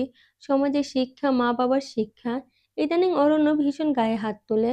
এটাও নাকি তার প্রগাঢ় ভালোবাসা। স্বাভাবিক মিলনে তার আর পোষায় না। ইরামের বুকে সিগারেটের ছেঁকা দেয়া তার অন্যতম প্রিয় একটা কাজ। ছেঁকা দেওয়ার পর যখন গাঢ় দাগ হয়, তখন নিজের হাতে মলম লাগিয়ে দেয়। পাগলের মতন অনুভব করে মুগ্ধতা। কি প্রগাঢ়ভাবে ভালোবাসে সে স্ত্রীকে। অর্ধেক দিন প্রায় নগ্ন বিছানায় শিকল দিয়ে বেঁধে রাখে ইরামকে পশুর মতন। কারণ তার চোখে ইরাম অপ্সরী। তার শরীর, প্রতিটি অঙ্গ প্রত্যঙ্গের গঠন প্রতিদিন নতুন করে অরণ্যকে প্রেমে ফেলে। ইরামের শরীরে ফুটে ওঠা প্রত্যেকটা দাগ তার বুকে অধিকারবোধ জন্মায়। অতি যত্নে সে নিজের দেয়া দাগের উপর বরফ ঘষে দেয়। এত তীব্র ভালোবাসা কেউ হাজার বছর অপেক্ষা করলেও পায় না। আর ইরামের মতো কেউ কেউ না চাইতেও পেয়ে যায়। ইরামের বাইরে যাওয়া মানা, ভাইদের সাথে যোগাযোগ করা মানা, কোনো পুরুষের দিকে তাকানো মানা, রুম থেকে বারান্দায় যাওয়া মানা। যেতে পারে যদি অরণ্যের কোলে বসে, দোলনায় দুলতে পারে যদি অরণ্যকে সাথে নেই। অরণ্য নিত্য নতুন উপহার স্ত্রীকে মাথিয়ে রাখে, নতুন শাড়ি, গহনা, ফুল, প্রিয় বই। ইরামের রুমে এখন ফুলের বাগান আছে, দেয়ালে বইয়ের লাইব্রেরি, আলমারিতে শাড়ির দোকান, লকারে গহনার স্তূপ। অথচ অরণ্যের উপহার ফুরোয় না। ইরামকে সে এক পৃথিবী সমান সুখ দেবে। ইরাম জানেও না কত শত রমণী ইরামের জায়গায় থাকার স্বপ্ন বুনে। অথচ তাদের জায়গা শুধু অরণ্যের বিছানা অবধি সীমাবদ্ধ। যেখানে ইরাম রাজ করে স্বামীর অন্তর্জুড়ে। এর নাম ভালোবাসা নয় কি? অরণ্য প্রতি রাতে চেষ্টা করে একটা প্রাণের বিনিময়ে আরেকটা প্রাণ। মাতৃত্বের সুখ দেবে সে স্ত্রীকে। যে মাতৃত্বের স্বাদ জীবন ছিনিয়ে নিয়েছে, সেই মাতৃত্বের স্বাদ ইরামকে অরণ্য দেবে, দিয়ে ছাড়বে যে কোনো মূল্যে। তার চেষ্টার কোনো কমতি নেই। দিন দিন সেই চেষ্টা উন্মত্ত হয়। ইরামের শরীরে দাগের সংখ্যা বাড়ে। তাতে কি? ডাক্তার তো ঠিকই আসে পরদিন। স্ত্রীকে সুস্থ রাখার কম চেষ্টা অরণ্য করে না। এর নাম ভালোবাসা নয় কি? কবিতার জন্য অরণ্য আগাগোড়া একটা ভালোবাসা। তাই তো আজ রাতে যখন গর্ভবতী ইরাম নিজের হালকা ফোলা পেট নিয়ে ফুঁপিয়ে ফুঁপিয়ে অরণ্যের কাছে আর্জি জানালো, অরণ্য, মুক্তি দিন না আমায়, মুক্তি। তখন অরণ্য সইতে পারল না। কিছু বুঝে ওঠার আগে পা তুলে ইরামের বুক বরাবর কষিয়ে লাথি দিয়ে সে চিৎকার করে বলল, তালাক দিলাম তোকে আমি। তালাক, যা দেখি, বাইরে গিয়ে দেখ দুনিয়া কত কঠিন। এমন জটিল সময় বুকে লাথি দেয় অবশ্য মায়া হলো অরণ্যের। সঙ্গে সঙ্গে স্ত্রীকে কোলে তুলে জামা খুলে ঠিকই ওষুধ লাগিয়ে দিল। গালে অসংখ্য স্নেহের চুমু খেতে খেতে সারা রাত নিজের বুকে চেপে হাজারবার সরি বলল। অথচ সে জানল না, আজকের রাতের পর থেকে এক রমণীর হিসাব শুরু হয়ে গিয়েছে। ইরাম ভেবেছিল এই চক্র সে কোনোদিন ভেদ করতে পারবে না। অরণ্যের ছায়াতলে একটি খেলার গুটি হয়ে থেকে যাবে সে আজীবন। তবুও যদি সে নিরালয়, নিভৃতে, একাকী বেছে রয় পৃথিবীর এক কোণে, তবে অবহেলাই সয়। কিন্তু ইরাম সইল না। মাতৃত্ব তাকে বরণ করার পর থেকে আর সইল না কিছুই। সন্তানকে নিয়ে সবকিছুর মাঝে আড়ালে আবডালে বাঁচবে ভেবেছিল সে। যদি অরণ্যের ছায়া হয় তবুও। শুধু লোকটা কোনোদিন সন্তানকে কিছু না করলেই হবে। কিন্তু না, হলো না ইরামের। ইজানকে যখন প্রথমবারের মতো বুকের মাঝে চেপে ধরল, যখন ওই নাজুক শরীরের উষ্ণতা তার খা খা মরুভূমি হয়ে থাকা বুক শীতল পানির জোয়ারে ভাসিয়ে দিল, তখন ইরাম টলল। রমণী ইরাম, রাহাত ইহানের বোন ইরাম, সমাজের গোলাম ইরাম, অরণ্যের স্ত্রী ইরাম কোনোদিন টলেনি ঠিকই। কিন্তু মা ইরাম টলল। রীতিমতো দুঃসাহসের ডানায় চড়ে সে উড়াল দিল। ইজানকে নিয়ে প্রতিজ্ঞায় মাতল জননী ইরাম। আজ থেকে ইরাম স্বার্থপর, আজ থেকে ইরাম অবিশ্বাসী, আজ থেকে ইরাম নিষ্ঠুর, আজ থেকে ইরাম চোখের বিষ, আজ থেকে ইরাম স্ত্রী, বোন, সমাজ কিছু নয়। আজ থেকে ইরাম একজন মা, ইজানের মা। বর্তমান নার্সারি গ্লাইডারে বসে দুলছে ইরাম, চোখজোড়া বাইরের দিকে নিবদ্ধ। সন্তান নেমেছে জগতে। বারান্দা গলে শীতল বাতাস আসছে, খোলা গায়ে লাগতেই শরীর কেমন শিরশির করে উঠল। অনুভূতিহীন শীতল ইরাম নিজের শাড়ির আঁচলটা টেনে ঠিকঠাক করে নিল। পরম যত্নে ঢেকে ফেলল সকল কদর্যতা, ঠিক যেমন করে এতকাল সে ঢেকে এসেছে নিজের সকল না বলা কথা। আমার তোমার প্রতি কোনো অভিযোগ নেই আলাদিন, নরম গলায় বলল ইরাম। দুলতে দুলতে বাইরের দিকে চেয়ে রইল শূন্য চোখে। তুমি আমার কল্পনার চাইতেও বেশি কিছু নিয়ে এই জীবনে পদার্পণ করেছ। আমি চাই না তোমার সঙ্গে আমার শেষটা কণ্ঠকাঠিন্য হোক। তুমি হয়তো অনেক কিছু ডিজার্ভ করো, ভরসা, বিশ্বাস, শ্রদ্ধা, ভালোবাসা, যার কোনোটাই তোমাকে দেওয়ার সাধ্য আমার নেই। আমি তোমাকে শুরু থেকে ব্যবহার করেছি, সামনেও ব্যবহার করে যাব। যদি পারো আমার রহস্যগুলো রহস্য বানিয়ে রেখো। তুমি কাকে ভালোবাসবে, কাকে অনুভূতি দান করবে, তোমার একান্ত ব্যক্তিগত বিষয়। তবে আমি যতদিন আছি একটুখানি সম্মান দিও। ওতেই চলে যাবে আমার। ইরাম উঠে পড়তে যাচ্ছিল। এই রুমের ভেতরে কেমন দম বন্ধ লাগছে তার। গলা ধরে আসছে, অথচ সে উঠতে পারল না। দৃষ্টি অন্যদিকে থাকায় এতক্ষণ যাবৎ সে কিছুই খেয়াল করেনি। হুট করে তার কানে ফুঁফানোর মতন শব্দ এলো। ঝট করে ঘুরে তাকালো সে। বিছানার উপর বসে আছে সাইবান। তার সুঠাম শরীরটা সামান্য কাঁপছে। মুখ দুই হাতের মাঝে গুজে রাখা, তাই দেখা যাচ্ছে না। ইরাম শুনতে পাচ্ছে শুধু কান্নার আওয়াজ, নাকি ইরামের ভ্রম? ভ্রমই মনে হলো, কারণ সেই দলা পাকানো কান্না একেবারে হুট করে মিলিয়ে গেল। এর বদলে জায়গা দখল করে নিল হাসি, অট্টহাসি রীতিমতো। সাইবানের শরীর আরো জোরে কেঁপে কেঁপে উঠল। দৃশ্যটা এতটা অশরীরী কেন লাগলো ইরাম জানে না, শুধু অনুভব করলো তার শির দ্বারা বেয়ে শীতল আতঙ্কের স্রোত নেমে গিয়েছে। মুখ তুলল সাইবান, তার চোখজোড়া এমনিতেই কালো, অথচ ইরামের মনে হলো যেন ওই চোখের মাঝে সাদার আর কোনো অস্তিত্বই নেই, গোটা কালো হয়ে গিয়েছে, মার্বেলের মতন। হাসছে সাইবান, তার ঠোঁটে মাখা বিস্তৃত হাসি। ঠোঁটের কোণ বেয়ে গড়িয়ে নামা হালকা লাল তরল রক্ত নাকি। স্তম্ভিত হয়ে গেল ইরাম। গিরগিটিও বুঝি এত দ্রুত রং পাল্টায় না, যত দ্রুত সাইবানের চেহারা পাল্টালো। বিষণ্ণতা, বিনোদন, অতঃপর শুধু কালো। ঘড়ঘড়ে একটা অমানুষিক কণ্ঠস্বর প্রতিধ্বনিত হলো গোটা রুম জুড়ে। কঠিন দুনিয়া দেখে ফেললে আর এপারে কি কাজ? প্রথমে ৩.৫ হাত মাটি, তারপর জাহান্নাম দেখা হোক আজ। আজকে চাকরি থেকে বেশ দেরি করে ফিরেছে রাহাত। মেজাজ ক্ষিপ্ত হয়ে এসেছে তার এক জুনিয়রের সঙ্গে বোঝাপড়া করে এসে। মিথিলা তাকে ভাত বেড়ে দিয়েছে। টেবিলে বসে চুপচাপ খাচ্ছে সে। স্বামীর সামনে চেয়ার টেনে বসে মিথিলা জিজ্ঞেস করল, দলিলের কোনো ব্যবস্থা করলে? রাহাত তাতে আরো বিরক্ত হয়ে উঠল। ঠাস করে পানির গ্লাস টেবিলে রেখে বলল, আমাকে কি রোবট মনে হয় তোমার? দুদণ্ড শান্তি দিতে পারো না? শান্তি? আমি তোমাকে শান্তি দিই না, নাকি তোমার আদরের আপু? পাল্টা তেতে উঠল মিথিলাও। আপু ডাকতেও তো লজ্জা হচ্ছে। কেমন বেশরম হলে ওভাবে সম্পত্তির ভাগ চাইতে পারে, লোভী একটা। তুমি বেশরম না?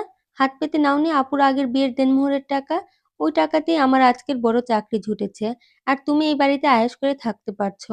ভুলে যেও না। রাহাত খেকিয়ে উঠল, চুপ বনে গেল। কথাটা মিথ্যে নয়। ইরামের অরণ্যের সঙ্গে বিয়ে হওয়ার সময় যে উপঢৌকন এবং দেনমোহর পেয়েছিল, তার সবটাই সে নিজের ভাইদের ভাগ করে দিয়েছে। রাহাত অনেকদিন ধরে বেশ বড় একটা পদের চাকরির জন্য দৌড়াদৌড়ি করছিল।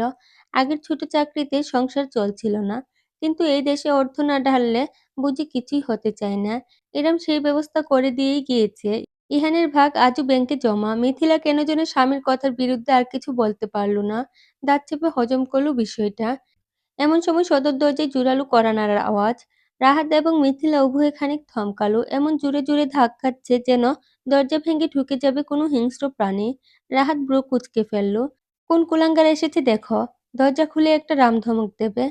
মিথিলা উঠে গেল। হেঁটে গিয়ে কোনোমতে দরজা খুলেছে কি খুলেনি, তাকে ঠেলে বিদ্যুৎ গতিতে ভেতরে ঢুকে গেল কিছু একটা। মনে হলো বুঝি কোনো শিকারী প্রাণী হুট করে ঝাঁপিয়ে পড়েছে। ভরকে গিয়ে ঘুরে তাকালো সে। অবশেষে দেখতে পেল অপ্রত্যাশিত অস্তিত্বটিকে। সাইবান আলাদিন, রাহাতের খালাতো ভাই। স্লিভলেস একটা সাদা রঙের ঢোলা টি-শার্ট গায়ে, সঙ্গে ডার্ক জিন্স। চোখে মুখে আঁধার। মিথিলা বিয়ের পর থেকে কোনোদিন এই ছেলেকে মুন্সিবাড়ির চৌকাঠ পেরোতে দেখেনি। আজ সোজা বাড়ির ভেতরে উপস্থিত বিদে হতবাক সে। রাহাত অবধি ভাত ছেড়ে উঠে দাঁড়িয়ে পড়েছে। বিস্ফোরিত চোখে চেয়ে আছে সাইবানের দিকে। স্বামী স্ত্রী কেউই কথা বলতে পারল না প্রচণ্ড বিস্ময়ের কারণে। সাইবান রাহাতের দিকে এগিয়ে গেল ধীরে ধীরে। স্লিভলেস টি-শার্টের কারণে তার বাহুর পেশিগুলো কিভাবে ফুলে ফেঁপে উঠেছে সেটা স্পষ্ট দেখা গেল। ভ্রু তুলল সে, পিয়ার্সিং চিকচিক করে উঠল মৃদু আলোয়। রাহাত মুখোমুখি দেখল সাইবানের চোখের ভেতর ভাসা থাকা কালিগুলো অন্ধকার, ঠোঁটের লেপটানো রক্তবিন্দুর হাহাকার। অসম্ভব অশরীরী একটা কণ্ঠ ভেসে এলো রাহাতের কানে। জঙ্গলের ঠিকানা। রাহাত এবং মিথিলা উভয়ে শিরদাঁড়া বেয়ে শীতল তরঙ্গ খেলে গেল বুঝি। ভৌতিক একটা ব্যাপার আছে ছেলেটার মাঝে। মিথিলা অজান্তেই স্বামীর কাছে গিয়ে গা ঘেঁষে দাঁড়ালো। রাহাতও বেগ পোহাচ্ছে এমন অনাকাঙ্ক্ষিত মেহমানকে মোকাবেলা করতে। যে সাইবানকে সে সর্বদা চিনে এসেছে, সে সাইবানের সঙ্গে এই অশরীরের কোনো মিল নেই। জঙ্গল? কোন জঙ্গল? কিসের জঙ্গল? রাহাতের প্রশ্নে মাথা কাত করল সাইবান। বিনোদনের লেশমাত্র নেই তার চেহারায়। সদা প্রফুল্ল, গায়েব হয়েছে কোথাও। জঙ্গল মুর্দা ওরফে অরণ্য মির্জা, আপনার প্রিয় দুলাভাই। ঠিকানা দিন। কোন গুহায় থাকে জানোয়ারটা? কেঁপে উঠল রাহাত, মিথিলার সঙ্গে দৃষ্টি বিনিময় করল। তারপর বলে উঠল, উনার ঠিকানা দিয়ে তুই কি করবি? খেয়ে দে আর কাজ নেই তোর? পাস্ট ঘেঁটে? চুপ। মুখ থেকে শুধু ঠিকানা বেরোবে, অন্য কোনো কথা না। ঠিকানা বাদে অন্য কিছু বেরুলে কোনোদিন মুখ খোলার অবস্থা থাকবে না। মিথিলার স্বামীর বাহু আঁকড়ে ধরে চেঁচিয়ে বলল, রাত বিরেতে বাড়িতে ঢুকে এ কেমন মাস্তানগিরি? পুলিশে ফোন করব কিন্তু, তখন সম্মান নিয়ে টানাটানি লেগে যাবে। সাইবান এমন এক দৃষ্টিতে মিথিলার দিকে তাকালো যে রমণীর শরীর বরফখণ্ডে পরিণত হলো। ওই চোখের তীব্র চাহনি সহ্য হলো না তার। দৃষ্টি সরিয়ে ফেলতে কানে এলো অশুভ বাক্যটি, নারী পুরুষের সম অধিকারে বিশ্বাসী আমি। আপনার স্বামীর মতন গায়ে পড়া সুশীল না। থাপ্পড়ের কাজ করলে উল্টো ঘুরিয়ে থাপ্পড় লাগিয়ে দেব। নারী জেন্ডারের বাপমা দেখব না। সাইবান থাম। কি হয়েছে তোর? সমস্যা কি আগে বল। এভাবে গুন্ডাদের মতন আচরণ করছিস কেন? রাহাত জিজ্ঞেস করতেই ক্ষিপ্র গতিতে এক হাত বাড়িয়ে খালাতো ভাইয়ের কলার চেপে সোজা টেবিলের উপর আছড়ে ফেলল সাইবান। মিথিলা মাথা চেপে ধরে আতঙ্কে ছিটকে সরে গেল। চিৎকার তার গলায় আটকে রইল। সাইবান রাহাতের গলা চেপে ঠেসে ধরল শক্ত কাঠের টেবিলের উপর। ভাতের থালা, বাটি সব ঝনঝন করে আছড়ে পড়ল মেঝেতে। ব্যথায় ঘুঙ্গিয়ে উঠল রাহাত। খামচি দিয়ে সাইবানের হাত ছাড়াতে চাইলেও কোনো লাভ হলো না। একটা মেরুদণ্ডহীনের বাচ্চা যখন বোনকে বাঁচানোর বদলে উল্টো নরপশুর ভোজ হিসাবে ঠেলে দিয়ে শুধু নিজের পেট পকেটের চিন্তা করে, তখন তাকে ধুলাই করতে গুন্ডার দরকার হয়। তোর মতন ভাইয়ের থেকে একটা কলাগাছও ভালো। শালা সুশীল ভিতুর ডিম। অরণ্য মির্জার ঠিকানা তোমাকে আমি দেব। গম্ভীর কণ্ঠস্বরটি কানে যেতেই সাইবান থামল। ঝট করে মুখ ঘুরিয়ে তাকালো। সিঁড়ির গুড়ায় দাঁড়িয়ে আছে ইহান। বুকে দুবাহু বেঁধে রেখেছে, ভ্রু কুঁচকে ধারালো দৃষ্টিতে তাকিয়ে আছে। রাহাতকে ঝটকা দিয়ে ছেড়ে সরে গেল সে। মিথিলা দৌড়ে গেল স্বামীর কাছে তৎক্ষণাৎ। সাইবান পাত্তাও দিল না আর কোনো দিকে। সোজা ইহানের সামনে গিয়ে দাঁড়ালো। কোথায় থাকে? চলো দেখিয়ে দিচ্ছি। ইহান নিজের প্যান্টের পকেটে হাত ঢুকিয়ে সামনে সামনে হাঁটতে শুরু করলো। সাইবান খানিকটা বিস্মিত হলো। এই পুংটা দেখিয়ে দিচ্ছি মানে কি? মুখ নেই তোর? বোবা নাকি? ইহান থামলো। ঠিক সাইবানের মতো করেই দু চোখে ধুয়াশা ঘেরা দৃষ্টি নিয়ে ফিরে তাকালো কিশোর ছেলেটি। সাইবান ভ্রু তুলল। এই ছেলের ভাব তার ভালো লাগছে না। মনের আশঙ্কাটাই প্রমাণ হলো। ইহান বলল, অরণ্য মির্জার বাড়িতে আমিও যাব। বহু পুরাতন হিসাব নিকাশ বাকি আছে আমার। সাইবান কিছুক্ষণ স্তম্ভিত হয়ে দাঁড়িয়ে রইল। তবে এই মুহূর্তে এসে তার কারোর সঙ্গে কোনো প্রকার তর্ক যেতে ইচ্ছে হচ্ছে না। এগিয়ে এসে হাত বাড়িয়ে হুট করে টেবিলে বিছানো সাদা টেবিল ক্লথটা ধরে টান দিল। যাও বা বাসনকুসন টেবিলের উপর অবশিষ্ট ছিল তাও মহা হট্টগোল করে ছড়িয়ে পড়ল মেঝেতে। আঁতকে উঠল মিথিলা আর রাহাত। তবে সাইবানকে রোখার দুঃসাহস আজ নেই কারোর। সাদা কাপড়টা হাতে নিয়ে হনহন করে এগুলো সাইবান বাড়ির বাইরে। তার অনুসরণে বেরিয়ে যাওয়ার আগে বারান্দায় রেখে দেয়া নিজের ক্রিকেট ব্যাটটা কাঁধে তুলে নিল ইহান। নিষ্পলক তাকিয়ে থাকতে পারল শুধু মিথিলা রাহাত দম্পতি। তাছাড়া আর কিছুই করার রইল না তাদের। আলিশান দুইতলা একটি বাড়ির সামনে এসে থামল সাইবানের গাড়ি। বাড়িতে কোনো নাম নেই, শুধু রূপালি রঙের গেট দেয়া। ভেতরের কোথাও কোনো লোক নেই বললেই চলে। শুধু গেটের কাছে একজন দারোয়ান টুলে বসে বসে ঝিমুচ্ছে। বেশি রাত হয়নি, এরপরও চারপাশ কেমন শুনশান নীরব। আবাসিক এলাকা বলেই বোধ হয়। উপরন্তু অভিজাতদের বাস। ভাবসাব একটু তো থাকবেই। সাইবান দরজা খুলে গাড়ি থেকে নামলো। একটা সাদা কাপড় জড়ানো তার মুখে, আলগোছে ঝুলছে কাঁধের চারপাশে। দূর থেকে হঠাৎ দেখলে যে কেউ ভূত ভেবে ভয় পাওয়ার সম্ভাবনা আছে। অথচ পরোয়া নেই তার। প্যাসেঞ্জার সিট থেকে বাইরে পা রাখলো ইহানও। ছেলেটার মাথায় মোটরসাইকেলের একটা হেলমেট, সেটার কারণে তার চেহারা দেখা যাচ্ছে না। হাতে ভারী সিজন ক্রিকেট ব্যাট। পুরোদস্তুর তৈরি সে তার ছক্কা হাঁকাতে। সাইবান আরচোখে সঙ্গীর দিকে তাকালো, দুই আঙ্গুল কিছু একটা ইশারা করলো। অতঃপর নিজে এগুলো সামনে দারোয়ানের দিকে। পদশব্দ শুনে ঝিমানো বাদ দিয়ে দারোয়ান মুখ তুলে তাকিয়ে দেখল যেন এক অশরীরীকে হেলে তুলে এগিয়ে আসছে। মুখে পেঁচানো কাফনের মতো সাদা কাপড়, তাতে আবার লালচে ছোপ ছোপ দাগ। মধ্যবয়স্ক দারোয়ান নিজের হাতে লাঠি তুলে ধরেছে কি ধরেনি, সাইবান হাতের জোরালো এক ঘায়ে উল্টে পড়ে গেল নিচে। সেই যে পড়ল আর উঠল না, অজ্ঞান হয়ে গিয়েছে। সাইবান তাচ্ছিল্যের হাসি হাসল আপন মনে। গেট খুলে বীর দর্পে এগিয়ে গেল। বিশাল সদরে দরজার সামনে মৃদু হলদেটে আলোর বাল্ব জ্বলছে। তার নিচে দাঁড়িয়ে কলিং বেল চাপলো সাইবান, একটা না কয়েকবার। ভেতর থেকে হুটপুটির আওয়াজ এলো, তারপরই দরজাটা হাট করে খুলে গেল। মুখ বাড়ালো এক মধ্যবয়স্ক লোক, পরনে লুঙ্গি আর হাফহাতা শার্ট। সাইবানকে দেখেই সে বরকে গেল, কিন্তু এদিক সেদিক করার সুযোগ অবধি পেল না। বিদ্যুৎ গতিতে এগুলো সাইবানের হাত, চেপে ধরল লোকটার গলা। একটাই প্রশ্ন করলো, জঙ্গল কোথায়? লোকটা সাইবানের শক্তির সঙ্গে পারল না। এমন দুর্দশা এক অবয়ব, যেন কাফনে মোড়ানো, হাতের জোরালো বাঁধন আর গভীরতর কণ্ঠস্বর লোকটাকে হিতাহিত জ্ঞানশূন্য করে ফেলল বুঝি। কোনোমতে বলতে পারল সে, কে? স্যার? আন্দাজেই বলেছে সে। সাইবান মাথা কাত করে সায় জানালো, তোর স্যার কোথায়? আর তুই কে? হাতের বাঁধনে একটু ঢিল দিল সে, যেন লোকটা কথা বলতে পারে। হড়বড় করে সেই লোক বলে দিল, আমি এই বাড়ির কেয়ারটেকার। স্যার বাড়িতে নেই বহুত দিন। কোথাও আছে কেউ জানে না। কবে আসবে তাও কেউ জানে না। আমি শুধু শুনছিলাম বিদেশ গেছে কোথাও। বিশ্বাস করেন আমি এর বেশি কিছু জানি না। আমি শুধু যান নিয়ে এখানে কাম করি। তাহলে এবার যান নিয়ে পালা। একটা ঘাড় ধাক্কা দিয়ে লোকটাকে রীতিমতো পুতুলের মতন ছুঁড়ে বাইরে বের করে দিল সাইবান। একেবারে সিঁড়ির উপর উপুড় হয়ে পড়ল সে। হুড়মুড় করে ঢুকে পড়ল সে ভেতরে। বাড়িটার ভেতর থেকেও আলিশান, একদম চকচকে তকতকে, পরিপাটি আসবাব। ২ তলায় উঠে গিয়েছে সাপের মতো পেঁচানো সিঁড়ি। গোটা সিঁড়ি কার্পেটে বাঁধাই করা। সাইবান কাপড়ের ভেতর থেকে ঝাপসা ধোঁয়াশা মতন দেখছে সবকিছু। শুধু তার কিছুই বুঝতে বাকি রইল না। এই বাড়ি, ওই সিঁড়ি দেখার সাথে সাথেই বুঝি তার মাথায় যেটুকু তার জায়গা মতো ছিল সেটাও ছটাস করে ছিঁড়ে গেল। এই বাড়িতে তার অর্ধাঙ্গিনী নিজের জীবনের রোমহর্ষক ২টো বছর কাটিয়েছে। সহ্য হলো না সাইবানের। পিছনে ততক্ষণে ইহান এসে দাঁড়িয়েছে।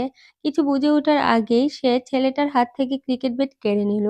হনহন করে এগিয়ে গেল লিভিং রুমে থাকা কাচের টেবিলের উপর সজোরে আঘাত করল। ঝরঝর করে ভেঙে গেল টেবিলটা।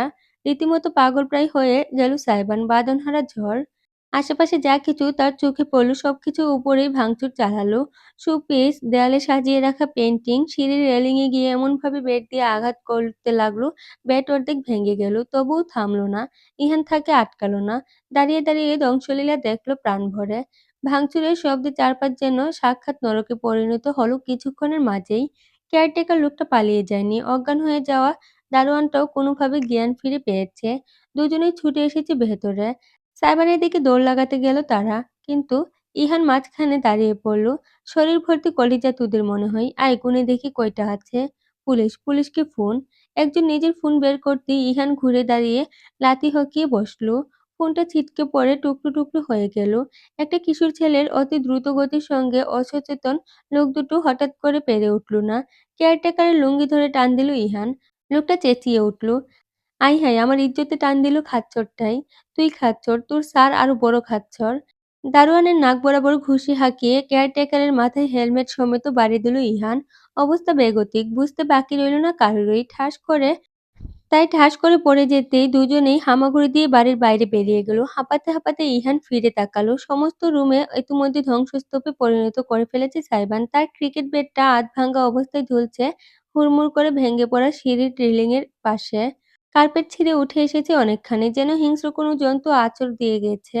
অথচ সাইবান কোথাও নেই। ক্ষণিকের জন্য সত্যিই ভয় পেয়ে গেল ইহান। আধপাগল ছেলেটা গেল কোথায়? যে মুহূর্তে চিন্তিত হয়ে সে এগুতে যাবে, তখন সিঁড়ি বেয়ে দোতলা থেকে হুড়মুড় করে নেমে আসতে দেখল সাইবানকে। সাদা কাপড়টা এখনো মুখে জড়ানো আছে, তবে অস্পষ্ট স্বরের কথাগুলো শোনা যাচ্ছে। Shit, the scoundrel is not here. তার মানে অরণ্য সত্যিই বাড়িতে নেই। ইহান কি করবে বুঝতে পারল না। অরণ্যের প্রতি তার এতই রাগ যে মনে হয় সামনে পেলে সত্যিই খুন করে ফেলতে পারবে। নিজের চোখে দেখেছে সে, ওই একটা মানুষের জন্য ইরামকে কতটা ভুগতে হয়েছিল। কিন্তু ইহানকে শুধু হাত গুটিয়ে বসে থাকতে হয়েছে। দুঃসাহস করতে পারেনি সে। প্রতিটা রাত আফসোস করে বিছানায় মুখ গুজে চোখের জল ফেলে গিয়েছে। রাগে বালিশ ফাটিয়ে ফেলেছে ঘুষি হাঁকাতে হাঁকাতে। কেন বয়স কম হলো তার? কেন ইরামের ছোট ভাইয়ের বদলে বড় ভাই হতে পারল না সে? কেন আর কয়েক বছর আগে তার জন্ম হলো না? কেন, কেন, কেন? ইহান শুধু অপেক্ষায় ছিল আর একটুখানি বড় হওয়ার। কিন্তু আজ যখন সে সাইবানকে রুদ্রমূর্তি হয়ে প্রবেশ করতে দেখল তখন তার নিজেকে রুখতে পারল না। চলেই এলো। কিন্তু এখন ওই শয়তানটাকেও পাওয়া গেল না। শয়তান কিভাবে যে এতকাল বাঁচে? ভাঙাচোরা সিঁড়ি বেয়ে নিচে নেমে এসেছে সাইবান। তার মাথায় রক্ত উঠে গিয়েছে বোধহয়। মুখে সাদা কাপড় জড়ানো থাকলেও শুধু লাল দেখতে পাচ্ছে সে চোখে। কটকটে উদ্ভট লাল। ঠোঁট কামড়ে ধরল সে।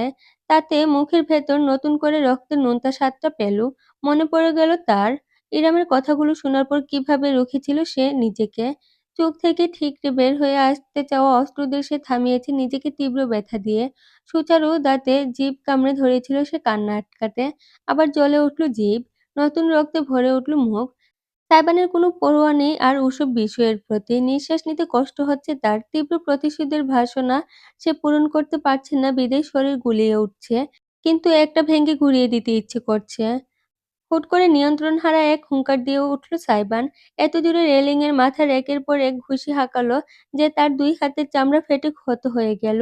তবুও থামল না সে। এক লাথিতে পায়ের সামনে পড়ে থাকা ভাঙা টেবিলটাকে আরেক দফা উল্টে ফেলল। একেবারে বিনা প্রয়োজনেই রফা-দফা হয়ে যাওয়া দেয়ালের পেন্টিংয়ের ক্যানভাস টেনে টুকরো টুকরো করে ছিঁড়ল। সে নিজের রাগ নিয়ন্ত্রণে রাখতে পারছে না কিছুতেই। ধ্বংস, ধ্বংস, ধ্বংস। শুধু ধ্বংস চাই তার। ইহান দৌড়ে গিয়ে তার দুহাতে চেপে ধরল। থামো, পাগলামি করো না। লোক দুটো পালিয়েছে, দ্রুতই ফিরে আসতে পারে। আমাদের এখন যাওয়া উচিত। চলে যাব। ওই কুলাঙ্গারটাকে ৩.৫ হাত মাটির জগৎ না দেখিয়ে চলে যাব। হেল নো! ঝটকা দিয়ে নিজেকে ছাড়িয়ে নিল সাইবান। তাকে রীতিমতো জন্তুর মতোই দেখাচ্ছে। ইহান অবধি কিছুক্ষণের জন্য ভ্যাবাচ্যাকা খেয়ে গেল এমন উদ্ভট আচরণ দেখে। সাইবান দিক-বিদিক জ্ঞানশূন্য হয়েছে বুঝি। তারপর হঠাৎ করেই থমকেও গেল। পিনপতের নীরবতা ভর করল চারিপাশে। ইহান শুধু নিজের নিঃশ্বাসের শব্দ শুনতে পাচ্ছে। সাইবান দানবের মতন স্থির দাঁড়িয়ে আছে। শ্বাস পর্যন্ত নিচ্ছে না বুঝি। রক্তাক্ত দুহাত দুদিকে ঝুলছে। অশনির নেই। একটি ঢোক গিলল ইহান। ঠিক আছো? হুট করে মাথা তুলে তাকালো সাইবান। কাপড়ের কারণে বোঝা গেল না তার চেহারা কেমন অভিব্যক্তি ফুটে উঠেছে। কিছুই বলল না সে। হুট করে লিভিং রুমের সাথে লাগোয়া করিডোরে ঢুকে পড়ল। ইহানও পিছু নিল সঙ্গে সঙ্গে। এদিকে সেদিকে ঘুরপাক খেয়ে অবশেষে সাইবান যা খুঁজছিল পেয়ে গেল। রান্নাঘর। ভেতরে ঢুকে সোজা স্টোভের কাছে গেল। নিচের কেবিনটা খুলতেই দুটো সিলিন্ডার পাশাপাশি পেয়ে গেল। বাঁকা হাসি ফুটল তার ঠোঁটে। ইহান তখন সবেমাত্র রান্নাঘরের দরজায় পৌঁছেছে। এই ছেলে এত দ্রুত হাঁটে কিভাবে? আদৌ মানুষ নাকি? মস্তিষ্ক ঠিকমতো বুঝে উঠতে পারেনি তার। এর আগেই কানে গেল একটি রহস্যময় শিস। অত্যন্ত করুণ সুরে বাজছে। করুণ থেকে ক্রমশ চড়াও হয়ে উঠল সেই শিস। অতঃপর অচেনা গলায় পাশবিক সুরেলা আওয়াজ। আতরো গোলাপ ও চন্দন মারুবন্দের গায়ে, আতরো গোলাপ ও চন্দন মারুবন্দের গায়ে। জমে গেল ইহান। হেলমেটের উইন্ডো খুলে ডেব ডেব করে চেয়ে রইল সামনের দিকে। ২টা সিলিন্ডার টেনে হিঁচড়ে বের করেছে সাইবান। গুনগুন করে গাইছে সে। তার অশরীরী আওয়াজ ছেয়ে গিয়েছে চারপাশে। যেন দেয়ালে দেয়ালে প্রতিধ্বনি হচ্ছে কণ্ঠস্বর। গায়ে কাঁটা দেওয়ার মতো ব্যাপার। ইহান অনুভব করল ওই কণ্ঠের তাড়নায় তার শরীরের লোমগুলো কেমন দাঁড়িয়ে গিয়েছে। গানের কথাগুলোও কেমন আতর গোলাপ, যেন মৃত্যুর পর লাশ সাজানোর কথা বলা হচ্ছে। সাইবান এক এক করে দুটো সিলিন্ডারের মুখই হালকা খুলে দিল। সাক্ষাৎ কবরের ব্যবস্থা করছে সে। কার্যক্রমের সাথে হেলে দুলে বেখেয়ালির মতো তালে তালে গাইছে। ছিটাইয়া দাও সুহাগ চন্দন, ছিটাইয়া দাও সুহাগ চন্দন ওই রাঙা চরণে। ধার্য গ্যাসের কটু গন্ধে ভরে উঠল চারপাশ। সাইবানের হাতে উঠে এলো লাইটার। গুনগুন করতে করতে সে পিছিয়ে এলো রান্নাঘর থেকে। এক পা দু পা করে সময় নিয়ে। ইহান ছিটকে দূরে সরে গেল। বুক কাঁপছে তার। পরিস্থিতি নয় বরং সাইবানকে ভয় লাগছে তার। সাদা কাফনের মতন কাপড় শরীরে জড়ানো। তাতে হাত ফেটে লাগা রক্তের ফোঁটা। অদ্ভুতভাবে সুরে সুরে দুলছে শরীরটা। অনেকটা তন্ত্র সাধনার মতো করে। হাতের লাইটার যদি ভুলবশত আঙ্গুল চেপে যায় তাহলে শেষ। ইহানের দৌড়ে পালিয়ে যাওয়া উচিত। এই ছেলের জীবনে পরোয়া না থাকতে পারে কিন্তু তার নিজের তো আছে। অথচ সে যেতে পারল না। আতঙ্কিত হৃদয়েও সম্মোহিতের মতো চেয়ে রইল। এজন্য এক ভয়ঙ্কর আসক্তি। সাইবান অবশেষে রান্নাঘর থেকে বেরিয়ে এলো। ইহানকে দেয়ালের সঙ্গে লেপ্টে দাঁড়িয়ে থাকতে দেখল একেবারে। কোনো মন্তব্য না করে হেঁটে লিভিং রুমের দিকে চলে গেল। ইহানের সম্মোহন এতক্ষণে কেটে গেছে বুঝি। সে কাঁপা কাঁপা পদক্ষেপে অনুসরণ করল। সাইবান লিভিং রুমে এসে পড়ল। উদ্দেশ্য বেরিয়ে যাওয়া, কিন্তু পারল না। হুট করে একটা জিনিসের উপর চোখ আটকে গেল তার। দেয়ালের উপর একদম কোণার দিকে ছোট একটা যন্ত্র ঝলঝল করছে। বুঝতে বাকি রইল না সাইবানের। CC camera. বিজয়ীর হাসি প্রস্ফুটিত হলো তার রক্তাভ ঠোঁট জুড়ে। এগিয়ে গেল সে পায়ে পায়ে। সোফার উপর উঠে দাঁড়িয়ে একেবারে সরাসরি তাকালো সিসি ক্যামেরার দিকে। পিছন থেকে ইহান খেকিয়ে উঠল, "আরে কি করছো? তোমার মুখ দেখে ফেলবে তো।" সাইবান কোনো পরোয়া করল না। সোনার হরিণ পেয়ে গিয়েছে বুঝি সে। তাই বিন্দুমাত্র দ্বিধা ছাড়াই একটানে মুখের উপর থেকে সাদা কাপড়টি সরিয়ে ফেলল। লাশ থেকে কাফন সরানোর মতন করে। সরাসরি ক্যামেরার লেন্সের দিকে তাকালো। রক্তাভ ঠোঁটে ভাসল বাঁকা হাসি। তার চোখজোড়া বুঝি তপ্ত লাভার সরোবর, যাতে ভাসমান রক্ত পিপাসা। আস্তে করে নিজের বাম হাতটা ক্যামেরার সামনে তুলে ধরল সাইবান। সবগুলো আঙ্গুল নামিয়ে ফেলল একে একে। কেবল মধ্যাঙ্গুলি বাদে, তাতে চকচক করে উঠল সিলভার রঙের একটি আংটি। অশুভভাবে জিভের গোড়ায় লেগে থাকা রক্তবিন্দুটুকু অনায়াসে চেটে সে সরাসরি ক্যামেরার উদ্দেশ্যে বলে উঠল, "গেম অন।" চেয়ে রইল সাইবান ক্যামেরার দিকে একনাগাড়ে, যেন ক্যামেরা নয়, সরাসরি চেয়ে আছে অরণ্যের দিকে। তারপর লাফিয়ে নিচে নেমে গেল। লাইটারটা উপরে ছুড়ে দিল, ক্যাচ ধরল, আবার ছুড়ল, ক্যাচ ধরল। এমনটা করতে করতে ক্যামেরার দিকে তাকিয়ে পেছাতে লাগলো। হুট করে লাইটারে জ্বলে উঠল ফুলকি। সঙ্গে সেই অসহনীয় অমানবিক কণ্ঠের গীত, "আজ পাশা খেলবো রে শাম, আজ পাশা খেলবো রে শাম।" সাইবান যখন বাড়িতে ফিরল তখন চারিদিকে নিস্তব্ধ। কোথাও না থেমে সোজা বেডরুমে চলে গেল সে। রুমের কোথাও ইরাম নেই। বিছানায় শান্ত হয়ে ঘুমাচ্ছে ছোট্ট ইজান। সাইবান থামল। পায়ে পায়ে এগিয়ে গেল বিছানার কাছে। অপলক চেয়ে দেখল সে ইজানকে। ছোট্ট শিশুটি ঘুমে আচ্ছন্ন।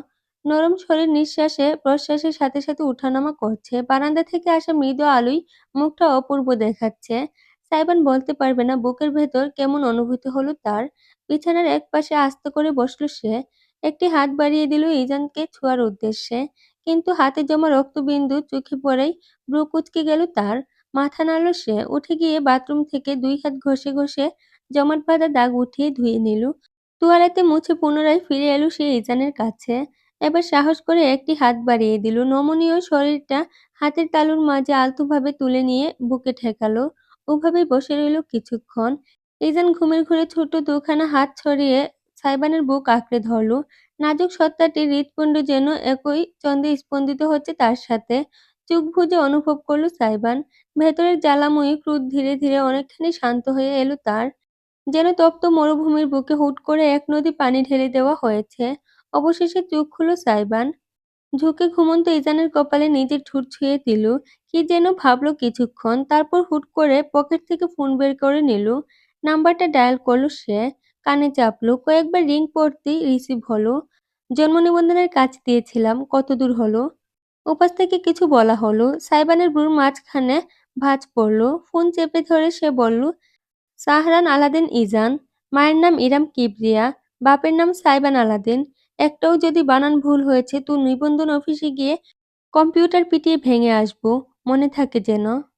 এই বাড়িতে ছোট্ট একটা বাগান আছে। কমলা, লেবু, মরিচ, ঢেঁড়স ইত্যাদি সবজি ছোট ছোট গাছগুলো সুন্দর বেড়া দিয়ে একপাশে পোঁতা হয়েছে। অপরদিকে ফুলের জন্য বরাদ্দ। তার মধ্যে আছে গোলাপ, নয়নতারা। ঔষধি গাছের মধ্যে তুলসী, অ্যালোভেরা ইত্যাদি রয়েছে। এখানে এসে বসলে কেমন যেন শান্তি শান্তি লাগে। ইট পাথরের শহরে এক টুকরো প্রকৃতির কোল যেন। তাই ইরা মাঝ এখানে বসে আছে।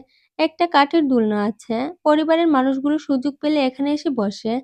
সারিকা আর সামিয়া প্রায় ছুটির দিনে এখানে নিজে থেকে কাজ করে। সুগন্ধার সঙ্গে ইরাম নিজেও এসেছে বেশ কয়েকবার গাছগুলোতে পানি দেওয়ার জন্য। রান্নার জন্য সবজি সংগ্রহও করেছে। ইরাম বসেছে দোলনার উপর। ইজানকে মাত্রই ঘুম পাড়িয়েছে, তাই ছেলের উঠে পড়ার কোনো তাড়া নেই। আজ তার একটু শান্তি দরকার। রাতের প্রকৃতি অনেকটাই প্রশান্ত। মৃদুমন্দর হাওয়া বইছে। ঠান্ডায় একটা ঝাপটা খেলিয়ে দিচ্ছে শরীরে। ইরামের গায়ের ওড়নাটা দারুণভাবে উঠছে সেই বাতাসে। খোলা চুলগুলো দোল খাচ্ছে তালে তালে। দোলনার দুলুনির সঙ্গে জগৎটা ঘুরপাক খাচ্ছে। ইরাম কাঁধে হেলানো মাথা ঠেকিয়ে নিষ্পলক চেয়ে আছে আকাশের দিকে। আকাশে আজ কোনো মেঘ নেই, এক ফালি চাঁদ। সেই চাঁদের পাশে জ্বলজ্বল করা তারারা। ইরাম চেয়েই রইল। আজকাল মানুষ বাঁচে কত বছর? অর্ধেক জীবনটাই পেরিয়ে গিয়েছে তার। অথচ জীবনের মাঝামাঝি সময়টায় এসেও সে বুঝতে পারল না আদৌ এই জীবনে সফল নাকি ব্যর্থ। ইরামের জীবন সেই ১৭ বছর পর্যন্তই সীমাবদ্ধ। সেই সময়টাই ছিল না কোনো বাধা, মুক্ত পাখির মতন স্বাধীনভাবে উড়েছে সে।